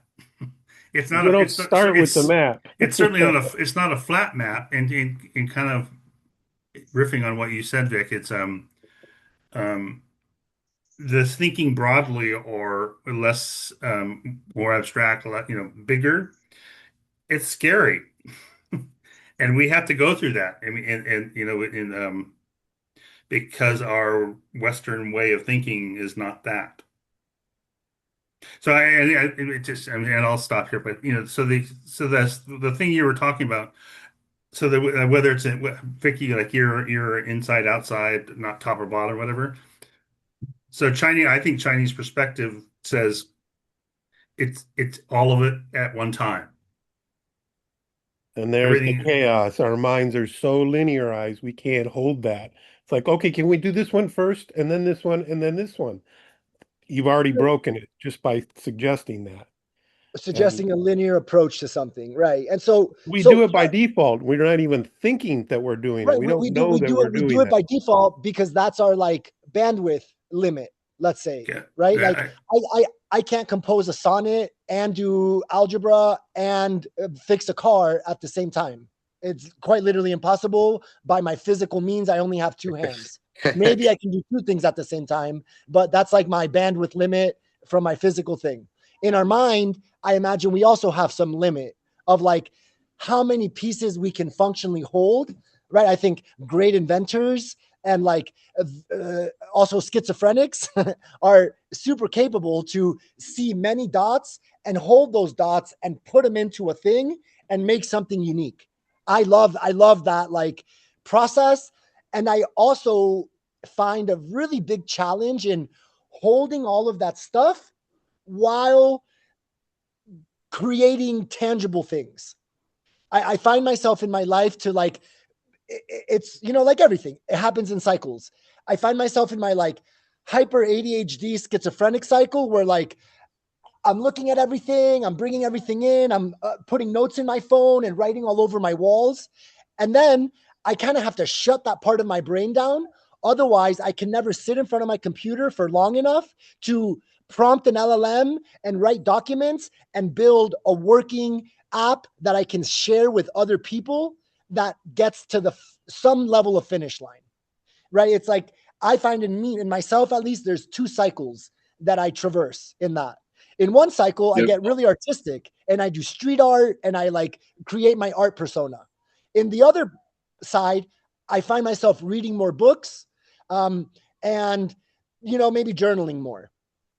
So can I jump in, Oscar? Because I feel like yeah, I'm please, similar please. to you, bro. I'm Please, similar please. to you. Like I think I feel like to even rewind back to before, Oscar, you were saying, "Oh, can we do an executive summary to define what are we doing?" Back to that, I would just say Vitaly and I, we're just full blown experimenting in the open. Like we kind of have an idea of what we're trying to like test these ideas, but it's not defined. It's just full experimentation. And so I would be fully down to meet up and talk about, okay, let's try to spec out some tangible things. But if we want to jump up to a higher level before we lock anything down, I think we have to show up with that intention and for that space. I find it quite challenging, like you, Oscar, what you're describing is to be in both spaces at the same time. Yeah. Especially myself. Like I love to get real theoretical and heady with shit and meta, man. It's fun. It's fun. Sure. But it's a different space and probably not my bandwidth, like probably not my expertise. Like I'm a computer dude. Like I'm a computer nerd. Like I like building stuff. That's where I have fun. And like so while I would be totally open to rocking up and doing the high level stuff, like why are we doing this? Why are we doing that? Why are we thinking why? Like it's fun. I'm down for that, but you gotta they're different lanes, they're different things. I'd also But yeah. You like for Vishal for Vitaly and you, Ian, about the knowledge graph.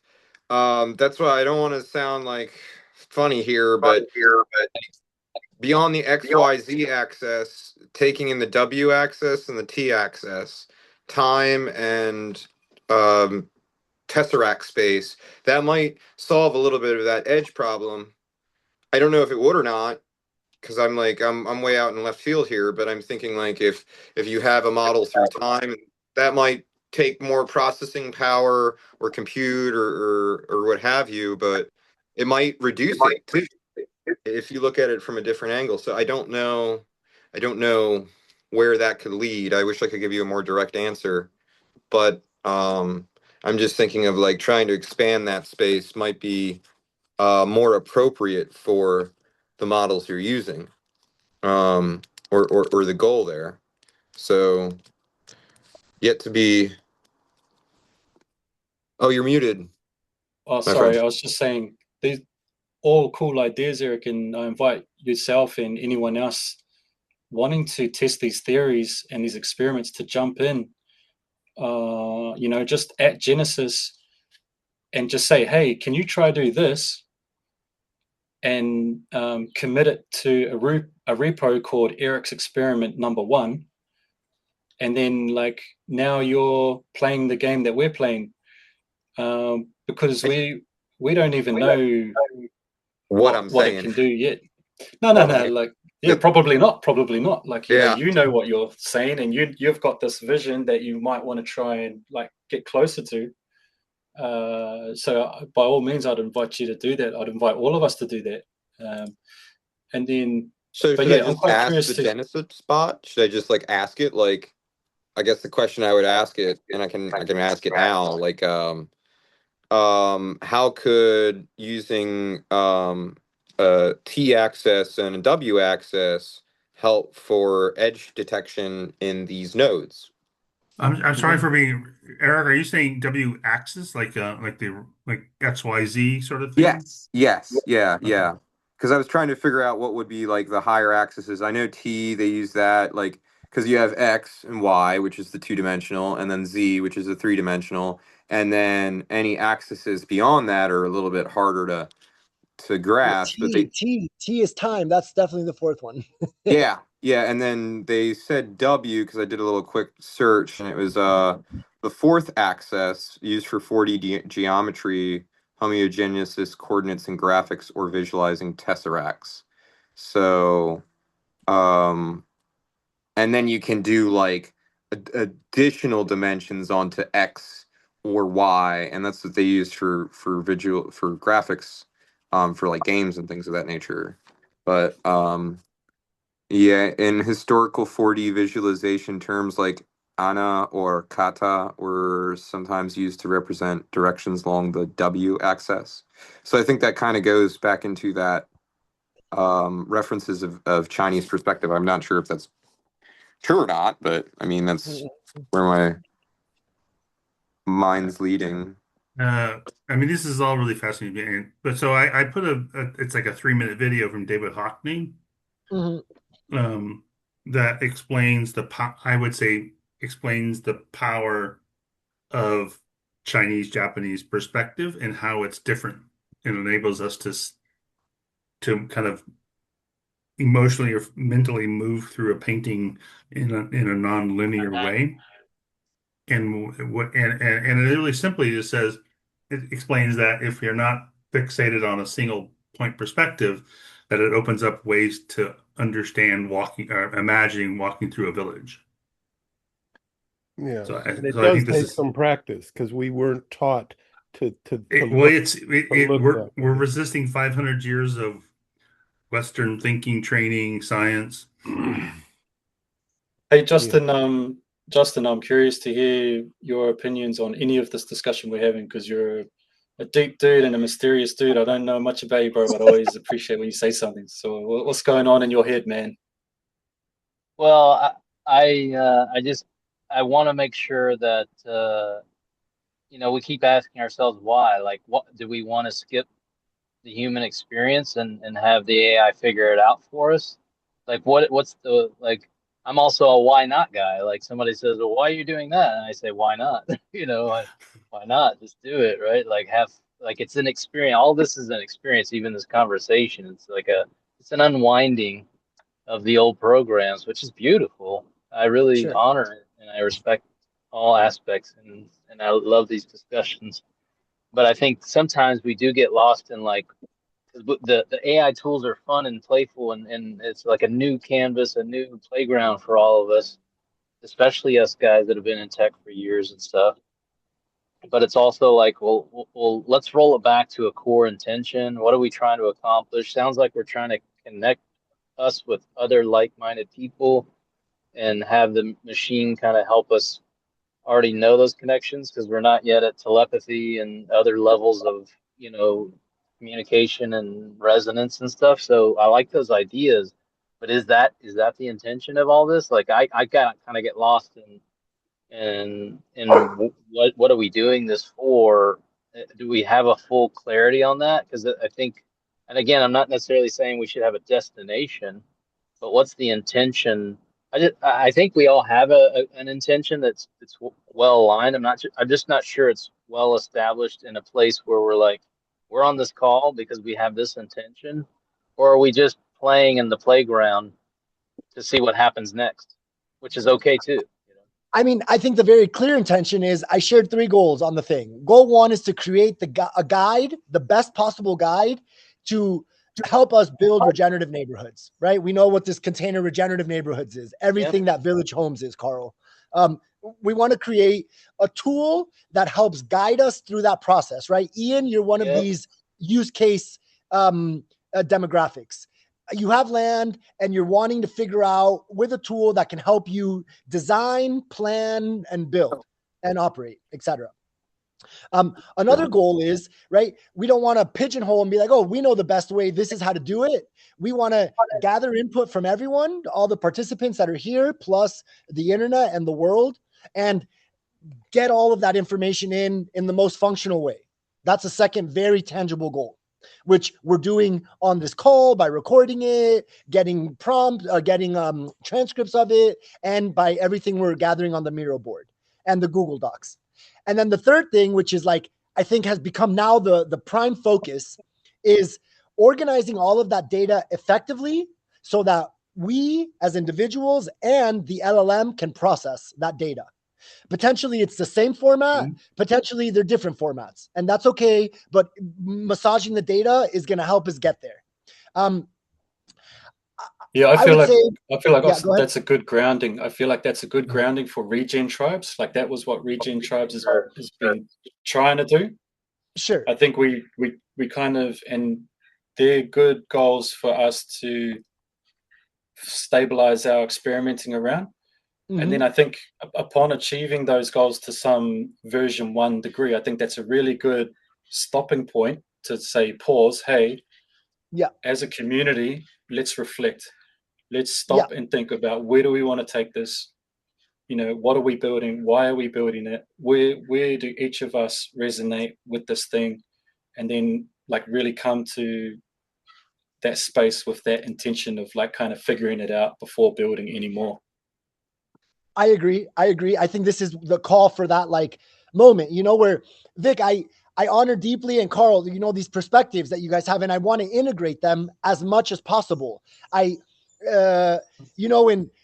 having this broad perspective, so we're not building the same thing that we've been building for humans as for the last couple of 100 years, for all of those reasons. And I also am mindful and cautious of getting lost in like being too broad and not having something clear to work to, because I know it kind of like kills the momentum of a group and people start falling out when there's no like tangible progress being made towards something. Being broad is fine. I think it's more about ending each broad conversation with some solution or some input to some specific request. Right. Like we had this 1-hour conversation about that. It was super meta. And now based on that conversation, we add this design principle to the framework, or we decided to lead this workshop. Any of you lead a workshop around that. Right. And there will be, we just need to find a way to codify all that information. Again, it's absolutely okay and even required for us to have these conversations. It just needs to be codified. It needs to be some result, because we can get wrapped up in having these conversations and what is the result. There's definitely some spiritual merit to building energy around that. And what is the physical Mary, what is the outcome of that? I'm definitely interested in like solution-based conversations. Otherwise, I find myself a little bit frustrated when there's a lot of broad conversations and then there's no progress on the tangible thing. And I agree, the goals are what Oscar listed, and maybe another goal would be to have a 2-hour session, 3-hour session, or 5-hour session around design principles. For me, this is the outcome of these conversations. Is okay, why are we doing that? We establish our values, we establish our why, and then based on that, we identify design principles, and these are the guiding decision-making guidelines for anything else that we're going to be doing. Yeah, you put that into words well, right? Like from these two paths now that are clearly there is like, one for sure is us discussing this like specs document for next steps. Now that we've gotten here, the other channel that is also very important is to that's why I asked Vic, what would that session look like? Where taking what you and Carl are sharing, we don't come in saying, hey, we want to create a GitHub with a wiki and a bot, right? We don't go in with that linear view. We come in with this broad view, but like, what does that container look like? That's a great question. This is my like, this is I know you have a lot of experience with this, and I tend to default to you in like ideas and perspective for spaces you've held and ways that you've guided open conversations like that towards, exploring this universe, multiverse that is community and community design, especially. So this has been, Sonia sort of riffing on what, or responding to Sonia. So for me, Village Homes is not, let's design it so it looks like this. It's a set of principles that actually too many freaking architects. Oh, I'm not going to do that. I'm not going to do solar oriented architecture because it nullifies my creativity. And I think that's not the right way to think about it. These, so Village Homes represents some constraints, which are like working with nature. So for me, this like to really like regenerative, ecologically attuned communities, it starts from these principles, but it does that. Those principles don't. It doesn't. That's not saying what it's supposed to look like. But it's just some principles that offer constraint.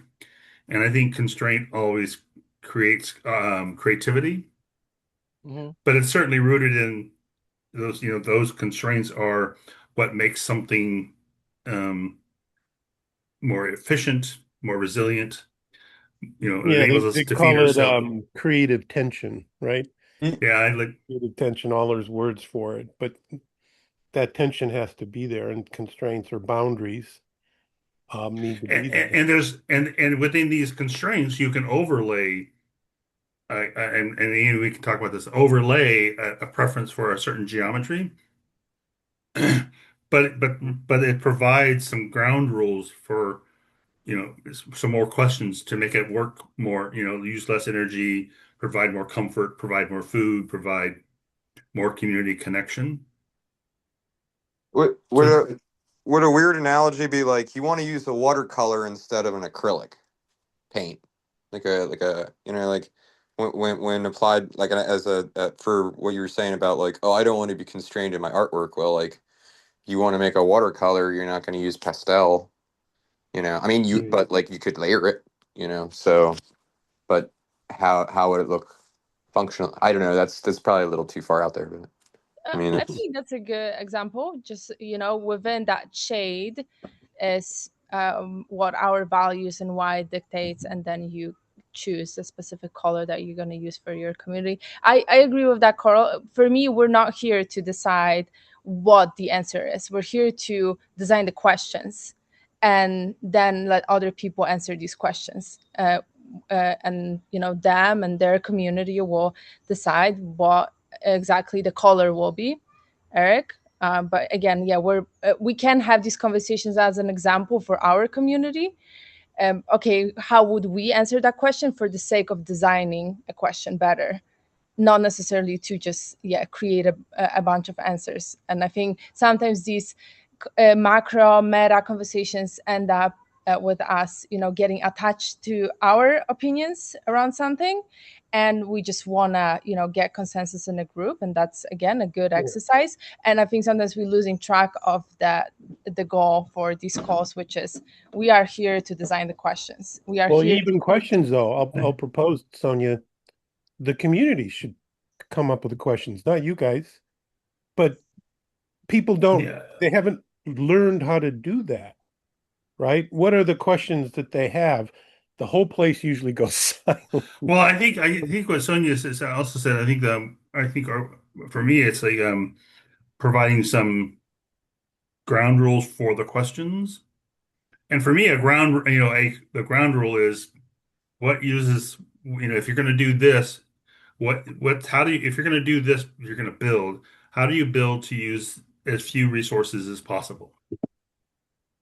That's to me a good guiding question. And I, with the way you're talking, like one of my big favorite things a professor of mine said is, if you put a window in the middle of a room, you haven't asked enough questions. So really great ecological design starts from asking more questions and knowing.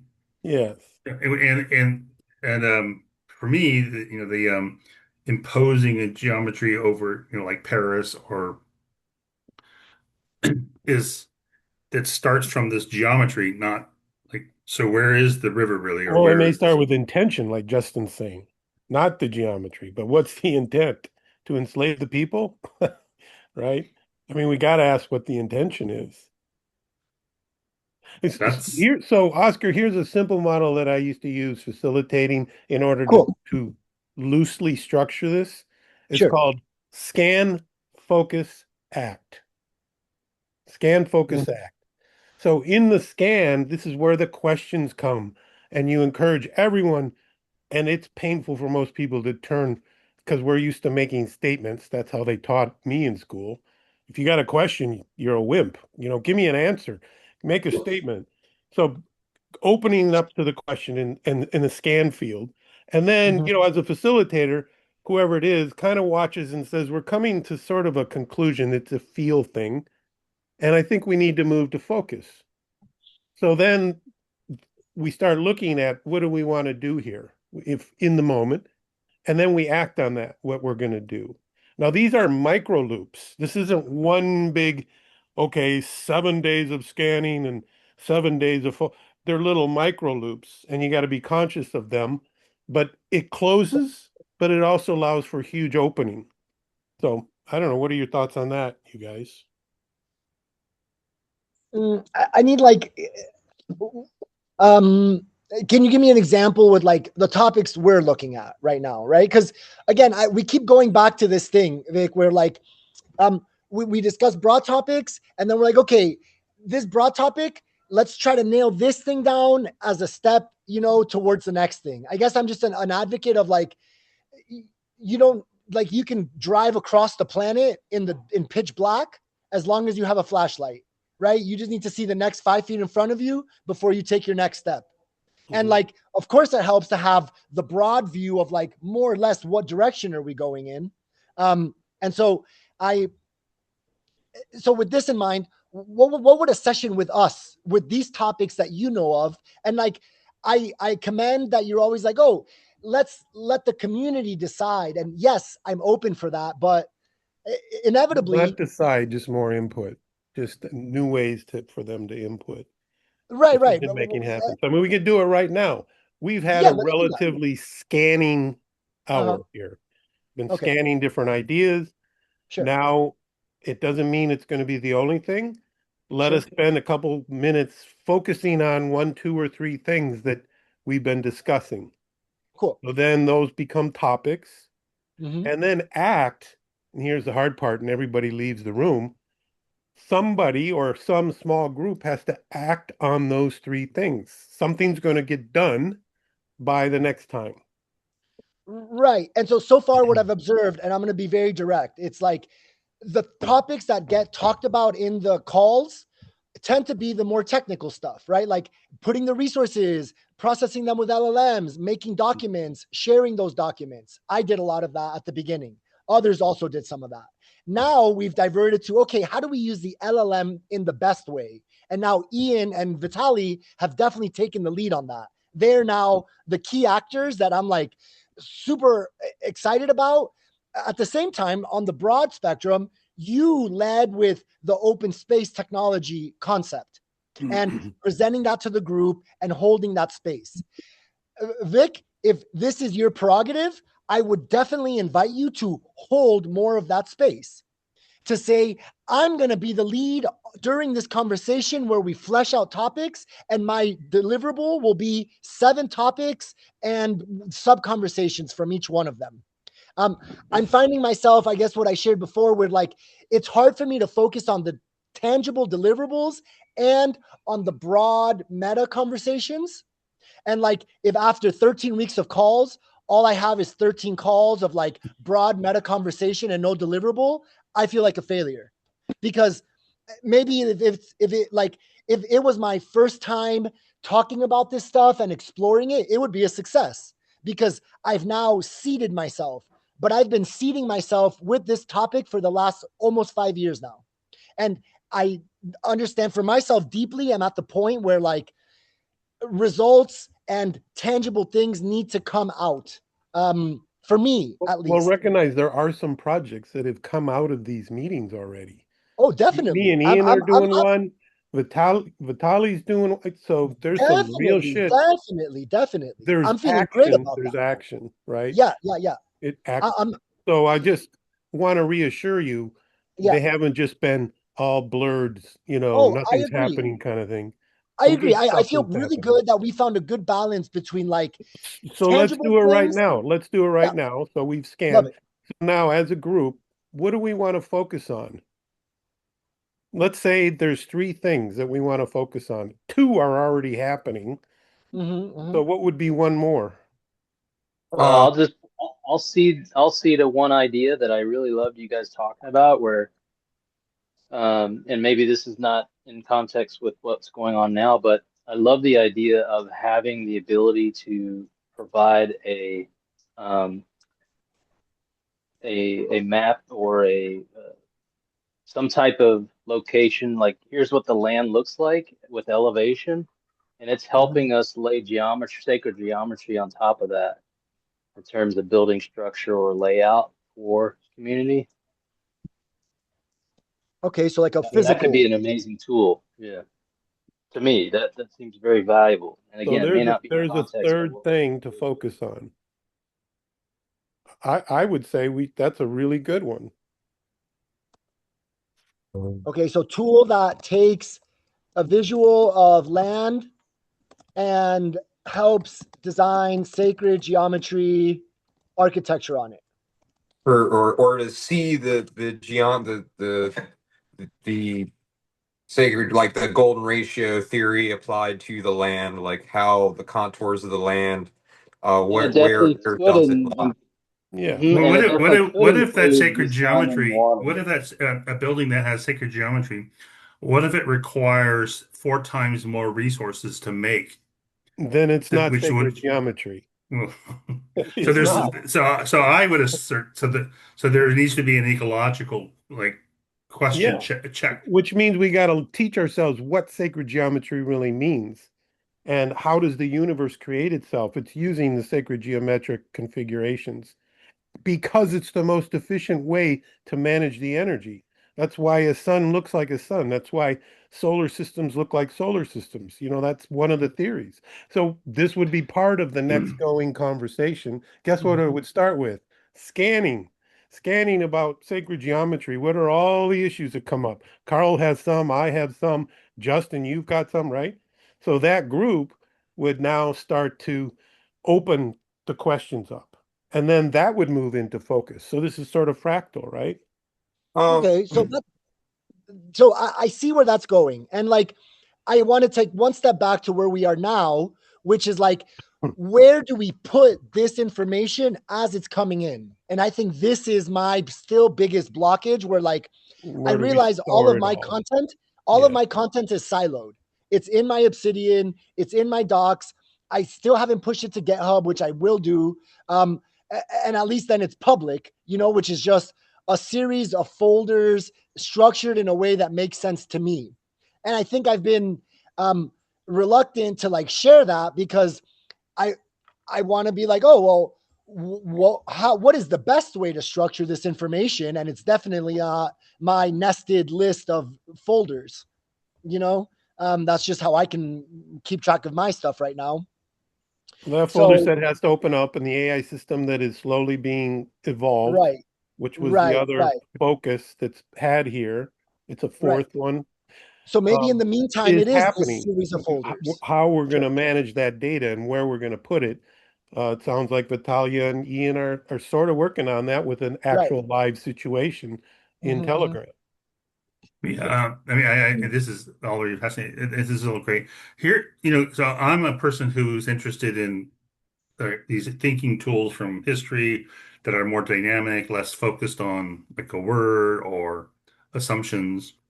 But it's a system that's four-dimensional or non-Euclidean or fluid. I don't know the first thing about. I am not a tech person. But my sense is that what Ian and Vitaly are working on is a system that works like Elizitsky's paintings. It can take in a lot of data and find the connections between the data that's more subtle than when we just they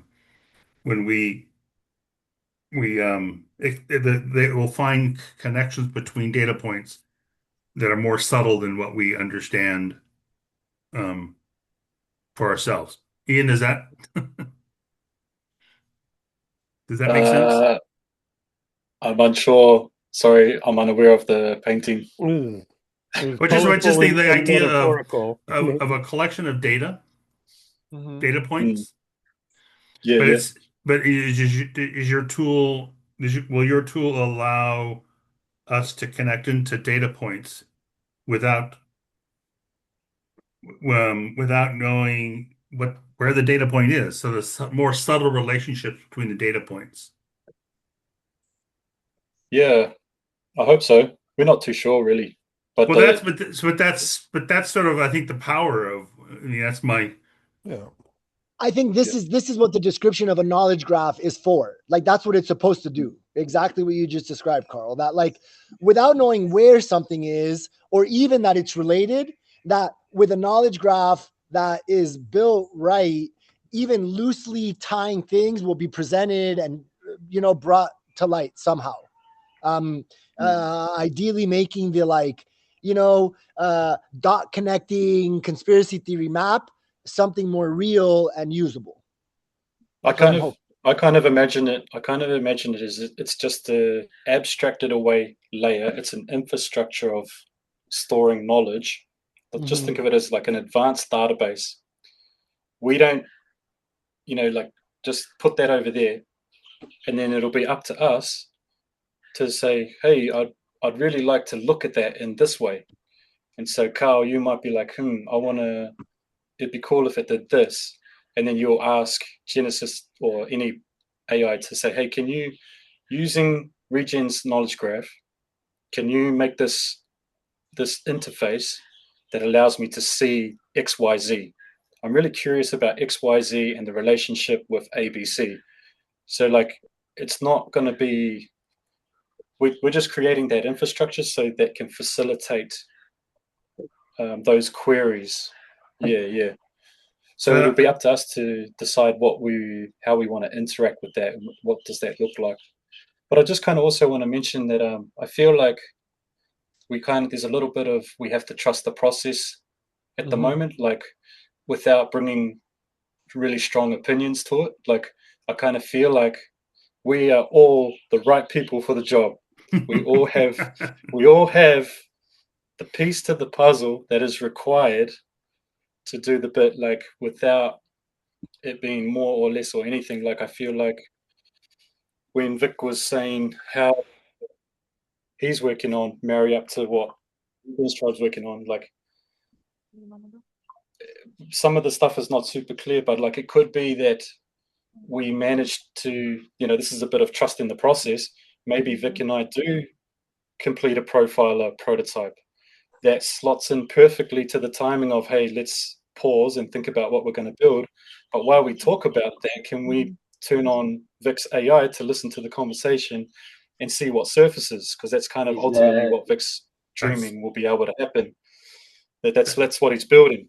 So like, I don't think, there's just a little bit of trust the process, and like I feel like we're gonna each get more out of these communications and collaborations if we sort of being maybe a bit more direct about, hey, like I'm really interested in this part. This is what's kind of motivating me.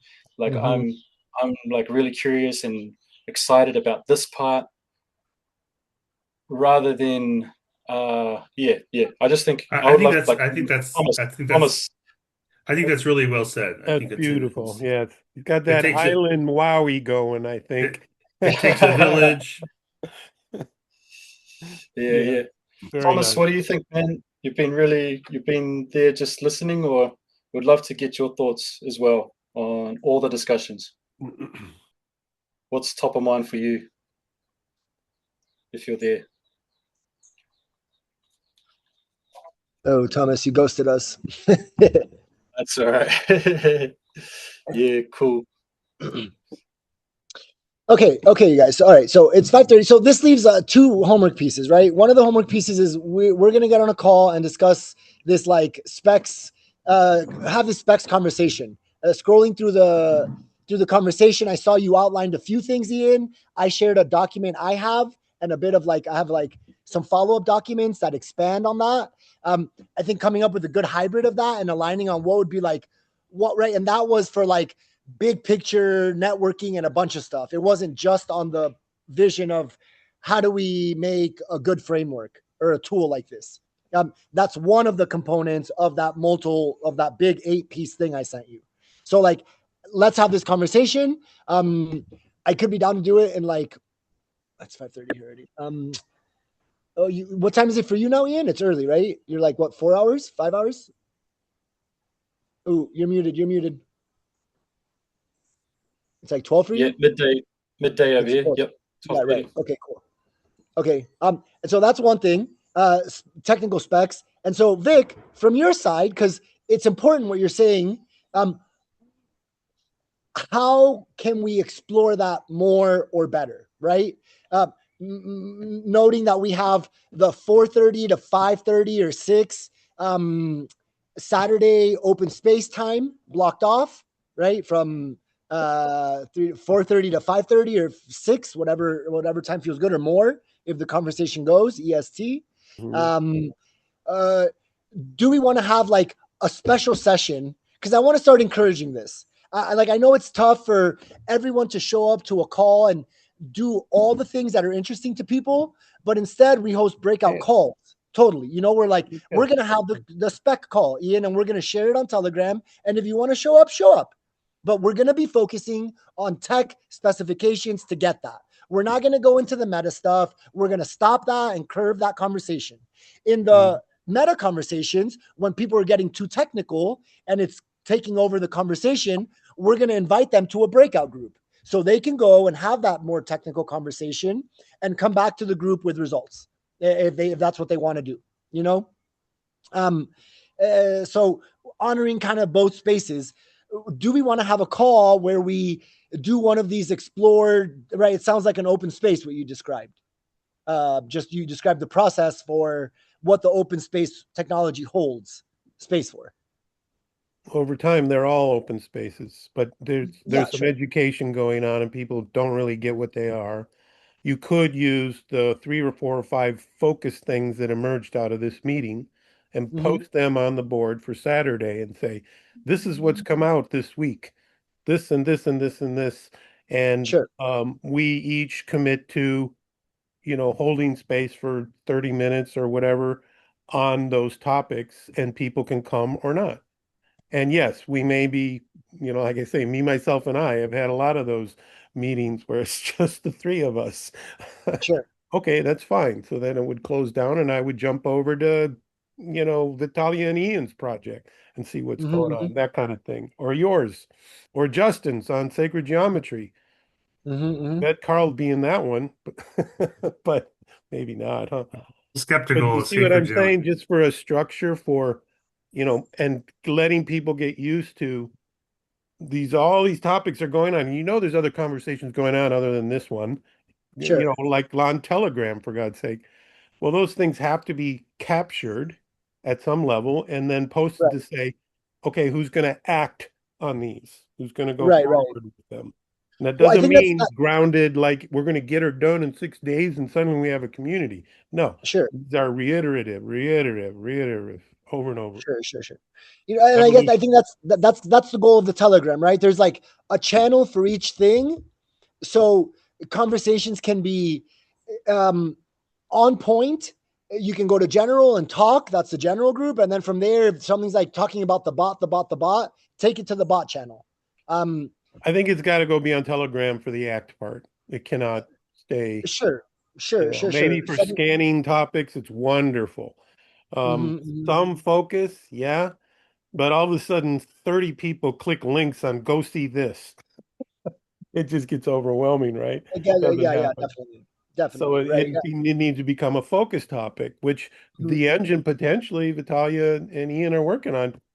Those will show up, right? And then they become topic. So I agree with that. And like, even at a meta level, I want to share with you guys that like observing these calls with all of us, what's on my mind is, okay, we are a community, right? The 8 of us, 9 of us that keep showing up every week. We are a community, and our goal is to discuss meta topics and build a tangible tool, right? This is the goal. I'm also seeing this in like my dyslexic mindset of like, okay, another scenario is all 9 of us are living somewhere together and we're meeting for our weekly meeting of like building our physical location. Inevitably, this same kind of thing is going to happen where someone's like, we got to get the water filter, we have to drill and get our water system set up, and someone's going to be like, oh, but let's talk about our feelings.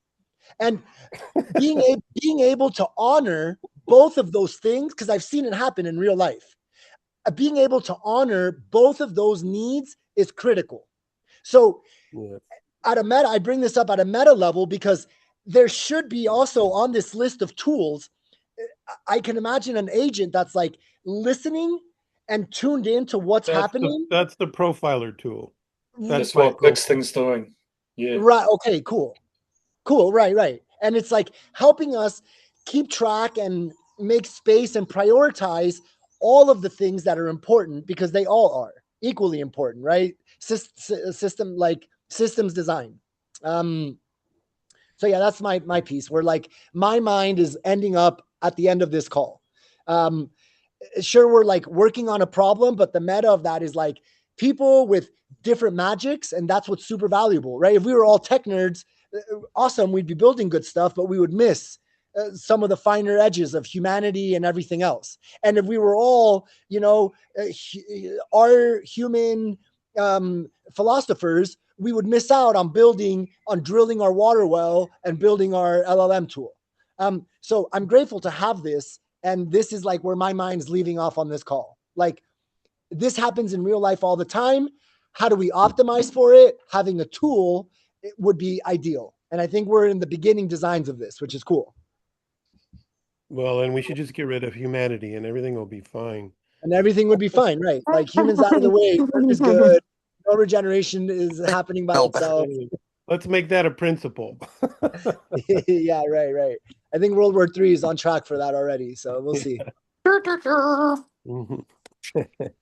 On that note of actually galvanizing community, because I was in a call with the Venus Project folks today, and some new volunteers that were interested in seeing how to like get fundraising and things of that nature, and we were going over that discussion. Is it as much about fundraising, or is it about actually like developing that network of volunteers that are willing to put their life's work towards it? So, I mean, what was the topic of that? Oh, for like developing resource-based or Center for Resource-Based Management for the Venus Uh-huh. project, or getting money up to help build Yeah. something or expand the project, or just getting more awareness out there for it. And Right. it's a little bit about that, like actually meeting and coordinating in a space. And I was just thinking of like social events, actually getting the word out and trying to find people that are like, hey, I'm really about this. Mhm. So, um, going through a lot of different ideas, and I hate to be that cliche person because it's been done so many times with the festivals. People are like, "Oh, we'll do some kind of festival and do that," but Yeah. I just think about like trying to get that distributed out. You have a working group that wants to have specific deadlines accomplished and goals met. And I think that's like, I think of like the network states and Prospera and these like Uh-huh. corporatized formats. And that's like a top down.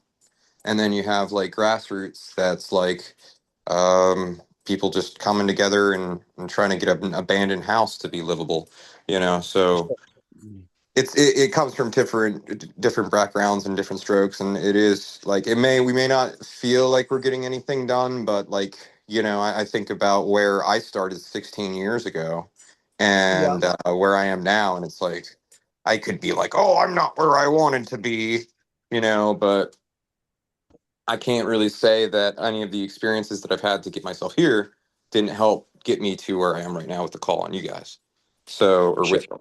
So, I Mhm. mean, it's like like Ian said, you got to trust the process, and like having faith, keeping consistency and continuity.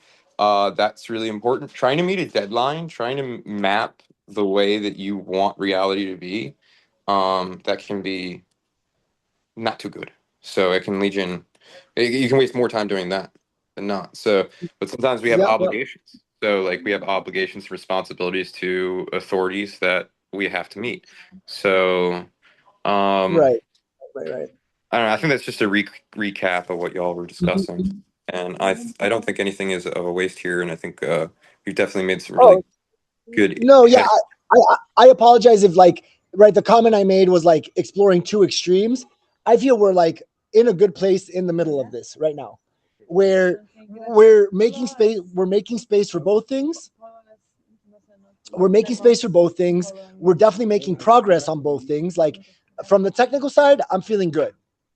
Vic, you're my like lead for the more heart conceptual big picture. I'm happy you brought up this term, Carl, of like the Chinese perspective over the linear Western perspective, you know? And I'm definitely following your lead on that. So how do you feel we're doing on that? What do you think could be better? And we can make space for it, right? Like we have the open space calls. We can do another call. Like Ian, we're going to have the technical call. Vic, any suggestions open to and helping you, execute on them and making sure things happen in that direction? Who, me or Carl? Who was that Yeah, question? you, Vic. You're definitely kind of like leading the. So, Oscar, why Mhm. don't we do a one-on-one this week Yeah. and take the last call that we had to the next step for the open space kind of concept, Okay. because there's an issue with scheduling. And we need a way that people can see the things that are going on. So we need some kind of email listserv type of thing, not the social media sites, our own Sure. Eden thing. And we need a way to schedule. And the schedule will not work well in the beginning, but it will start after a while. We just need to get it started. Scheduling meaning, Vic is doing something on Tuesday at 3 on X, or Oscar's doing this thing on Y. Right. Like, So dude, you right just now throw we it have out like, there. right now the channels we have are Camara has an email list. We send an email out as well to our like maybe 1,500 users on the platform. Um, we also have, This I has have to a be social, Eden based. I mean, is this Regen? I thought this was Eden based. Is this I mean, it's a Regen? mix, right? It's like, those are just, So images people and can sign names up for for the list or projects not. They have a doing the, choice, you know. we're doing the same thing, right? Camara is definitely taking a breather. She, We'll talk about this, another yeah. meeting if you're Like up for it. the name is irrelevant. It's we're designing future communities and we're building tools to get there. Like this is the All goal of right. all of this. So That was a great question. I became aware of this community through Chimera but so this is the same community. It's not. yeah, It's an yeah, we overlap like so between Eden and Regen tribes. Yeah. yeah. Chimera started an initiative to do an in-person gathering to build this framework. Our project Regen Tribe has been doing this for the last 4 years as a consultancy. So we've been building our own tool set that we've shared open source from the beginning. And over the years, we've progressed on that tool set. And now we're like, okay, let's add an LLM element to this tool set that we have that right now is a Google Doc and a digital network.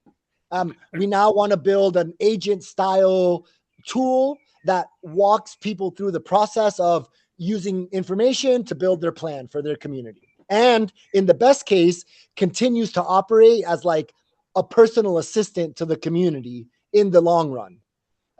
Keeping all these topics together, listening in on meetings, being fed the transcripts of the meetings, and it adding to-dos and telling everyone what they're responsible for, et cetera, et cetera, et cetera, you know?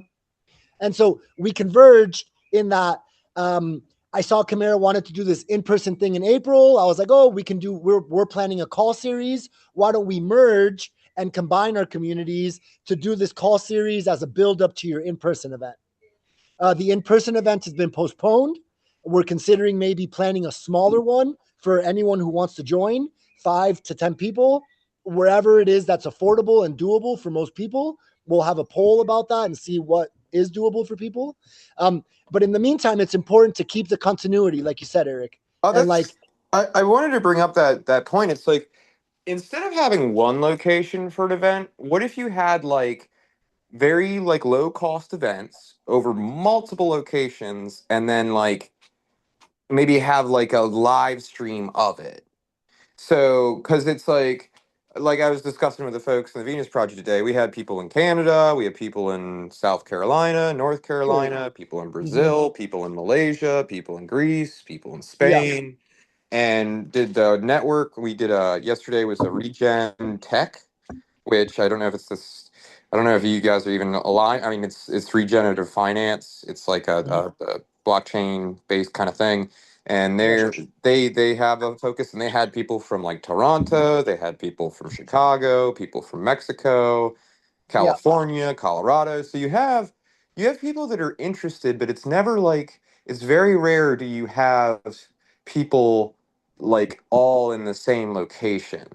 And like in my situation, there's no way that I'm going to be able to go out somewhere. Like I'm kind of like tied down, and sure, I'd have to make some really like strong executive decisions about my life path in order to give myself freedom to move. right. So I could just like drop a project I've been working on for 10 years, but it's like I just need to keep digging until I get there.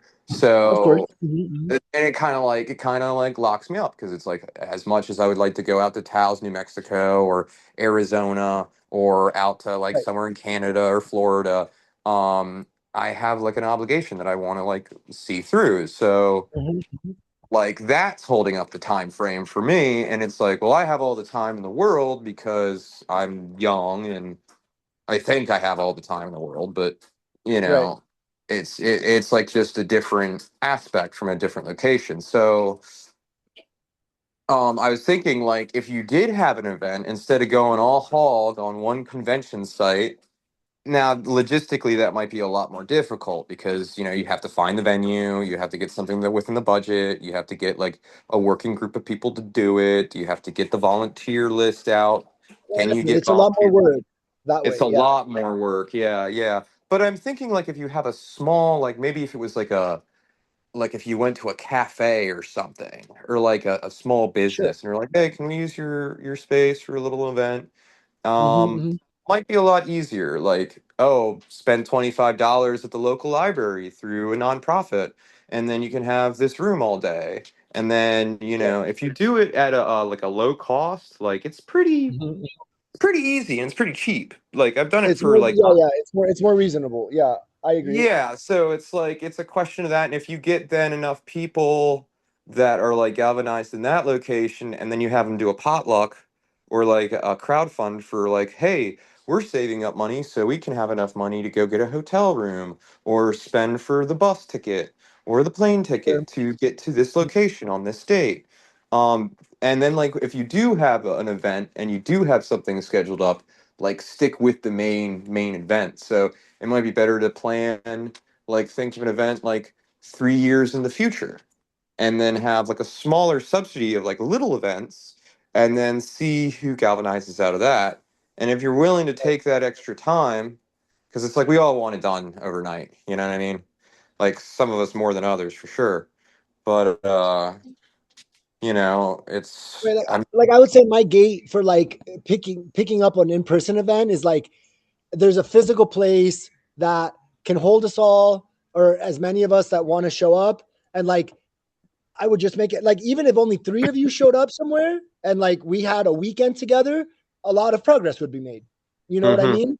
As a mhm. hackathon, doing tech stuff, as like very meta philosophical series where we go through a bunch of topics and just spend days talking and exploring and leaving notes that we can then feed to the LLM to feed into that technical product. Um, like at the end, man, like we're all just sharing what we feel emotionally, and we want to put that into a structure that can then be embodied by the physical thing that we want to build. If I understand that correctly, like this is what my goal is. I don't know if anyone feels differently. But like we all have some emotion around things that are important to us, experiences we've lived, and we want to codify that into a tool that can then make physical places that make the most of those learnings and embody the best case scenario. And yeah, I think the most important thing right now is what we're working on. Ian, Vitaly, thank you for adding the knowledge graph to that. It definitely like makes me step my game up from like putting everything in nested list folders because I think that's what's best to using this tool at its extent of taking data and putting it in its like most connected ways. So I definitely need to talk more about that with you, Ian, and anyone interested in that. Let's schedule a call. And Vic, I'm excited to check in with you this week as well. Maybe Sunday after the call, or tomorrow I'll have some time as well. Maybe we can do a call, Ian or Vic, if you're open. What you guys will write. Yeah, Oscar, just some feedback from my perspective is that the 3 hour calls feel a bit long. Oh I yeah, think maybe 2 hours would be pretty good. yeah. And I then didn't even realize maybe, what time it was. We went so over today, like crazy. It's 5:30. It's 5:45 already. yeah, I think last week there were 3 hours too. Oh, Vic, Maybe the you maybe. discussion's just so good. Yeah. I think that the calls go. I always try to do the check-in at like the fourth or at the mark of like, okay, guys, this was what this call was. I'm willing to stay a little bit longer and keep exploring. And this little bit longer took another hour and a half, which I'm grateful Well, for I'm because we gonna need to I'm do gonna it. hop off. Oscar, you and I, give me a shout because I know you're Yeah, moving. Let me know your schedule. yeah. Ian will catch up soon on the next step. Anybody wants to reach out to me anytime, let's do it. I'm gonna go. Thank you so much. Wonderful meeting. Good Yeah. hanging with you guys. I feel like yeah, it's messy. It's It's messy. messy. And Yeah. To this point, Ian, I agree. Right, 3 hours is a lot. It like feels like a lot. Ah, My goal is always to get like. it's fine. We got a lot done in the last hour, actually. I think we So did. Yeah, yeah. I think we did. We discussed important things, and like I think my goal is to like squeeze in the like. Here is the agenda points in the first hour and a half. Let's get through the agenda and what we have to discuss.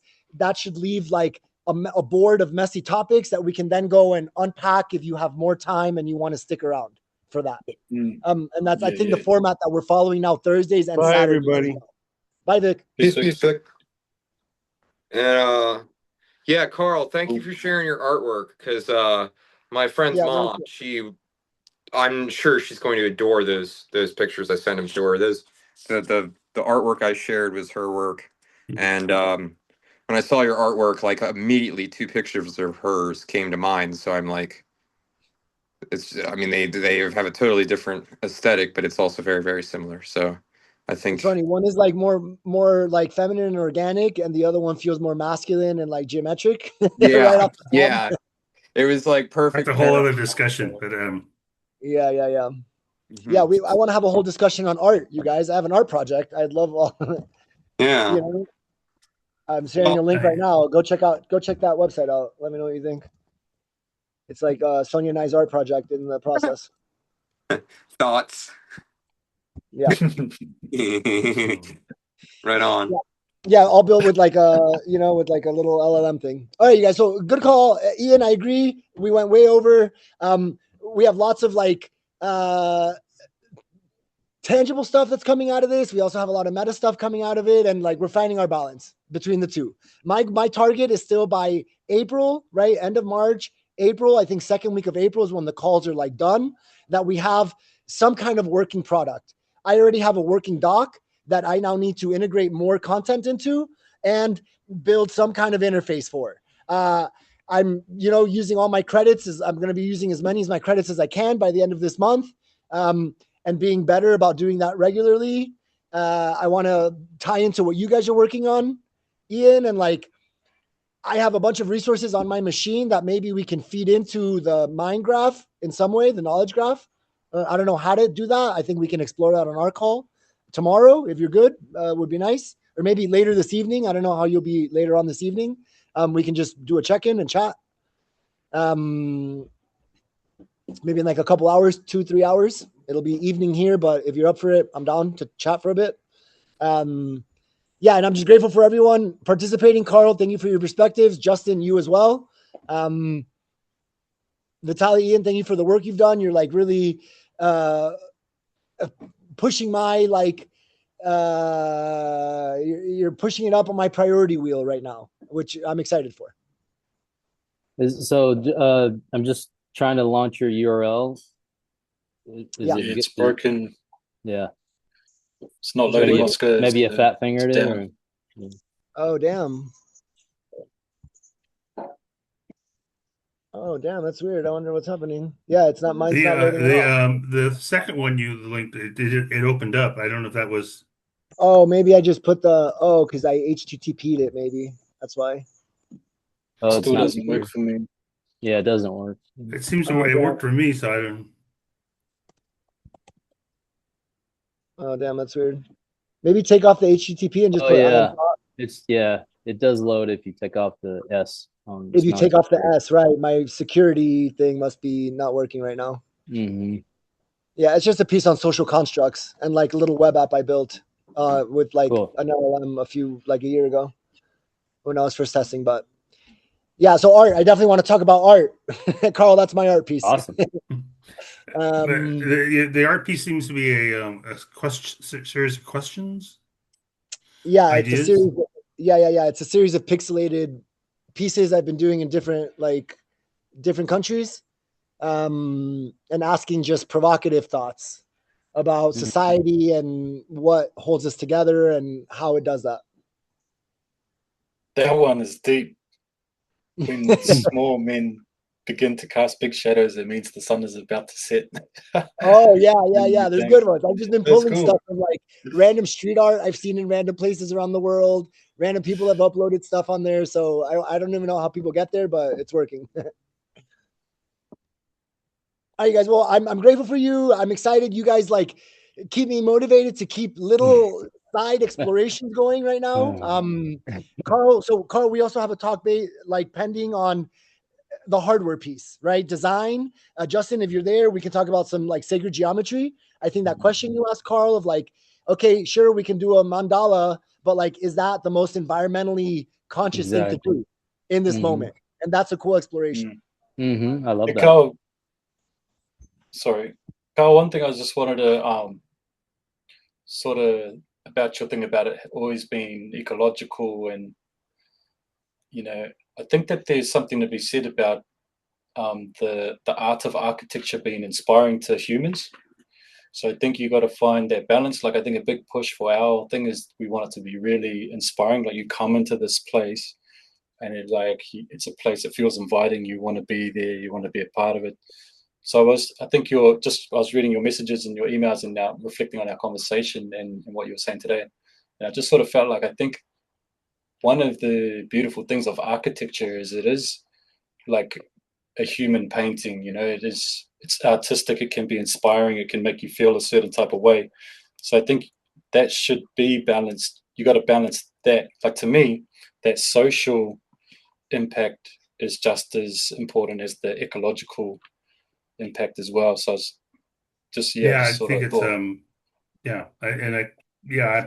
I absolutely agree with that. And in the and I put a note in the chat to you, like, because I've been thinking about our conversation, that a projecting a geometry or a preferred geometry, too often what happens is that's the beginning and the end, and we don't ask Yeah, enough I think I got ecological that. questions.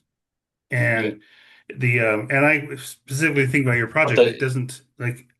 the ecological thing could be the other perspective as well, like too far that it's there's no there's Well, no it could be, but the way I'm thinking is that if it's the two don't have to be separate; they can become together.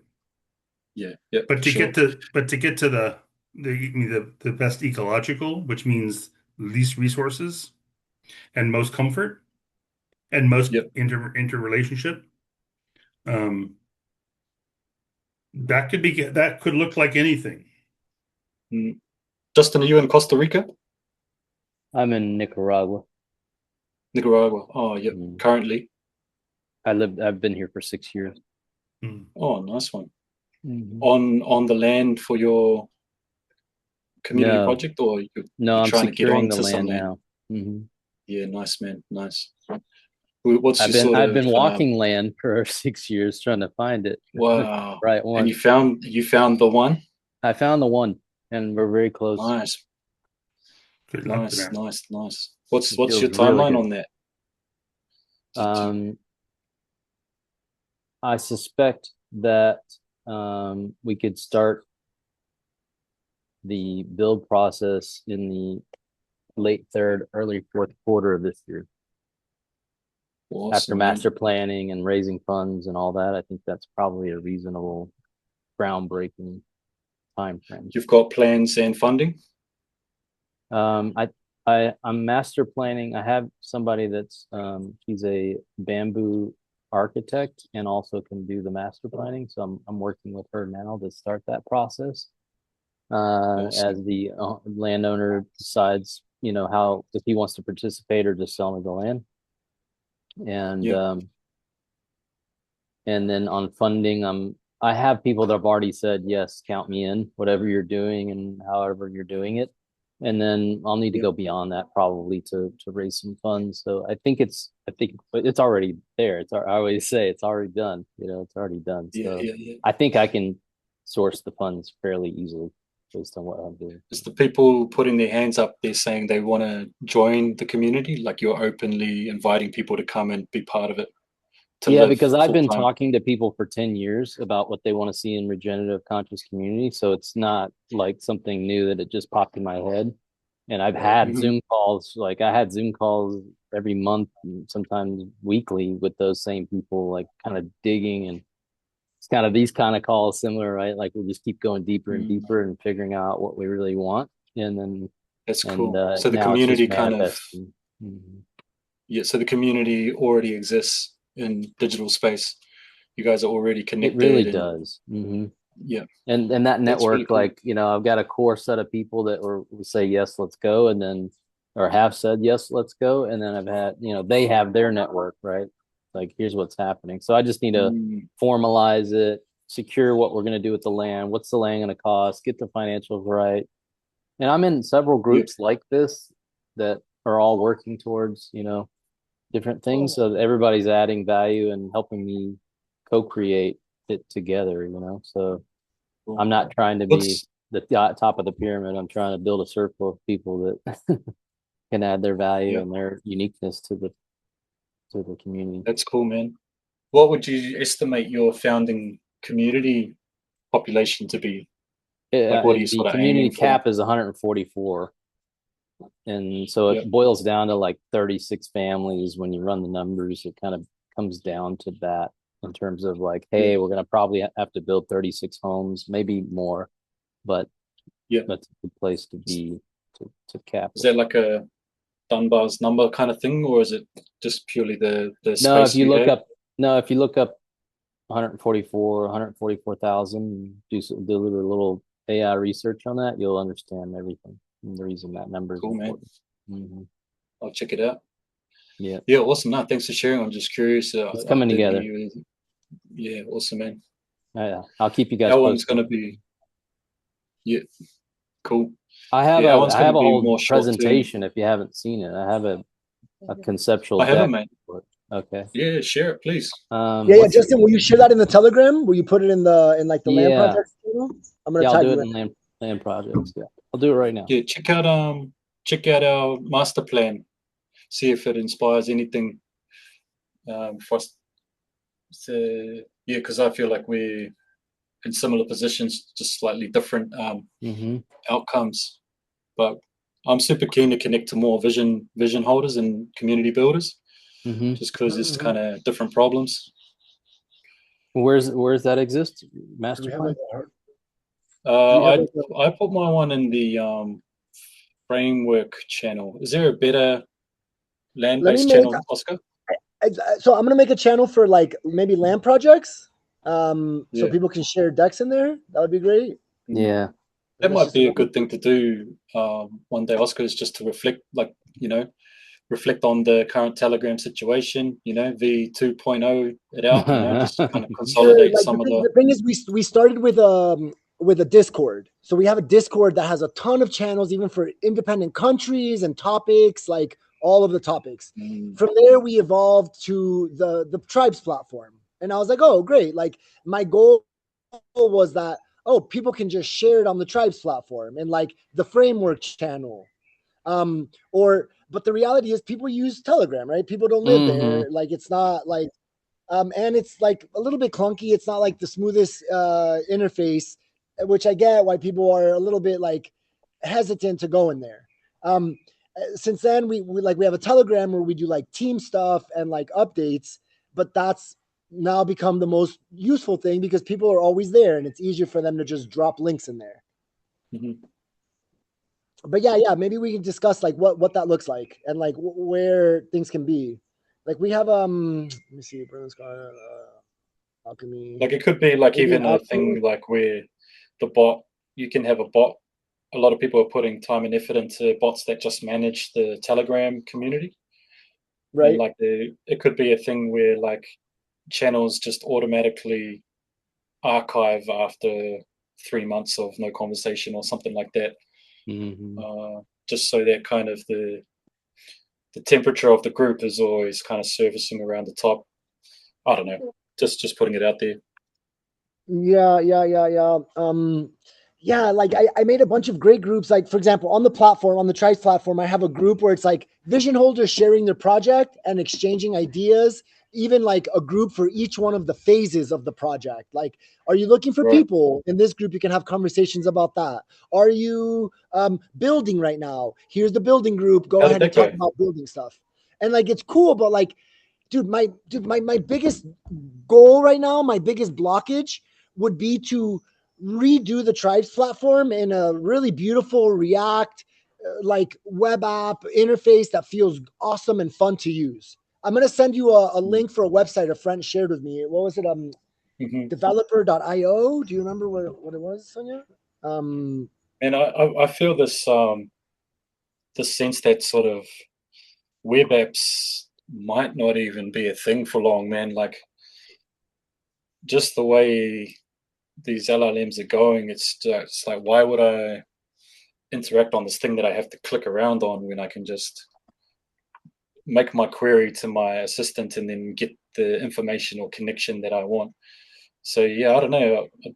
I think it's cool. Share it with me, man, because I'm curious. I would like to see what sort of inspires this idea that.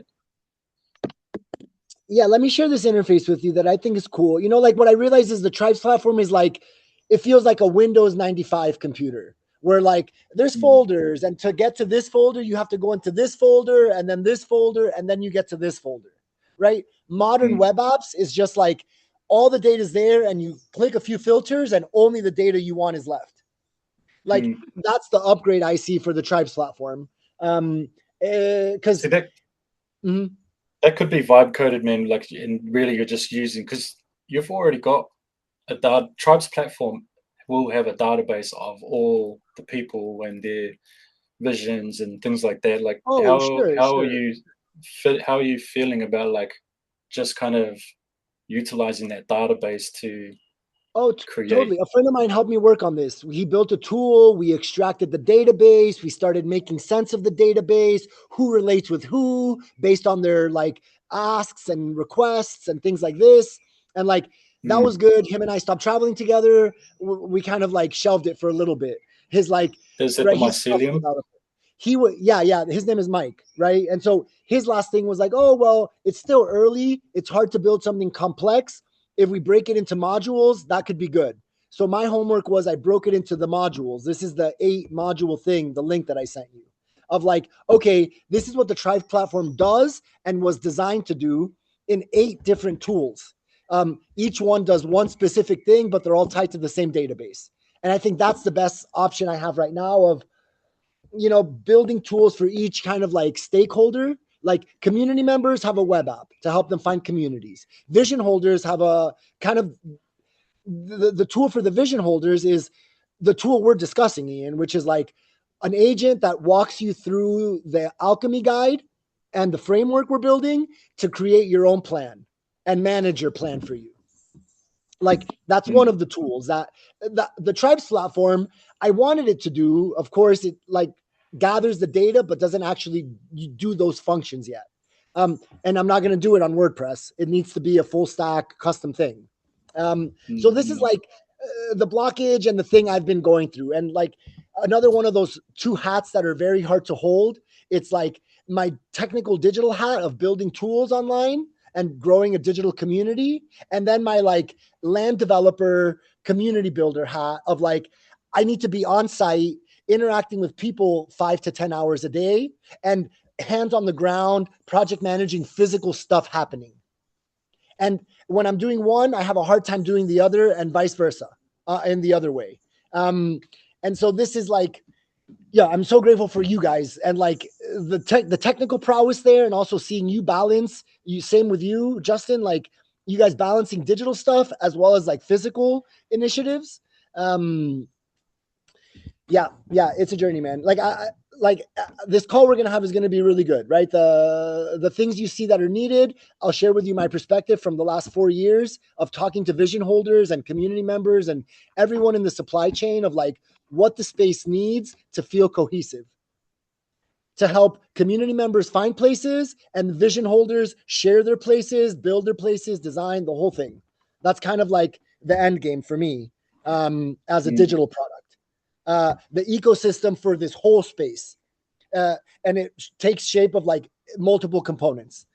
Right. My vision at the beginning was that it was all in one app, but that's super hard to build unless you have like a dedicated team always on it. And it's not, right? It's like 4 of us, and now it's just Sonia and I, and now all of us on the call. So that's where I'm at. So I'm excited for this technical call, Ian. Yeah, cool, man. Yeah. Cool. Me too. Cool. All right. So I'll text you a little later today. Justin, thank you for the updates, man. Keep us updated on what you're up to and what you're doing. The Saturday calls are still on. We'll be doing the last round of economy this Saturday. And then the following week we kick off with software technology, right? So we're going to dive into like, my goal was that by the technology calls, we would have an update of this and how we're integrating and using all this stuff. Yeah. That's beautiful. Right, you guys. Yeah. Thank you for a great call. Thank you for saying it was 3 hours. Jesus. We're working on it. That's beautiful. Yeah. Great work. I appreciate all the focus and intention. It's beautiful. Yeah, you guys. We'll chat. We're all building together. It's wonderful. Much love. Peace. Bye. See ya.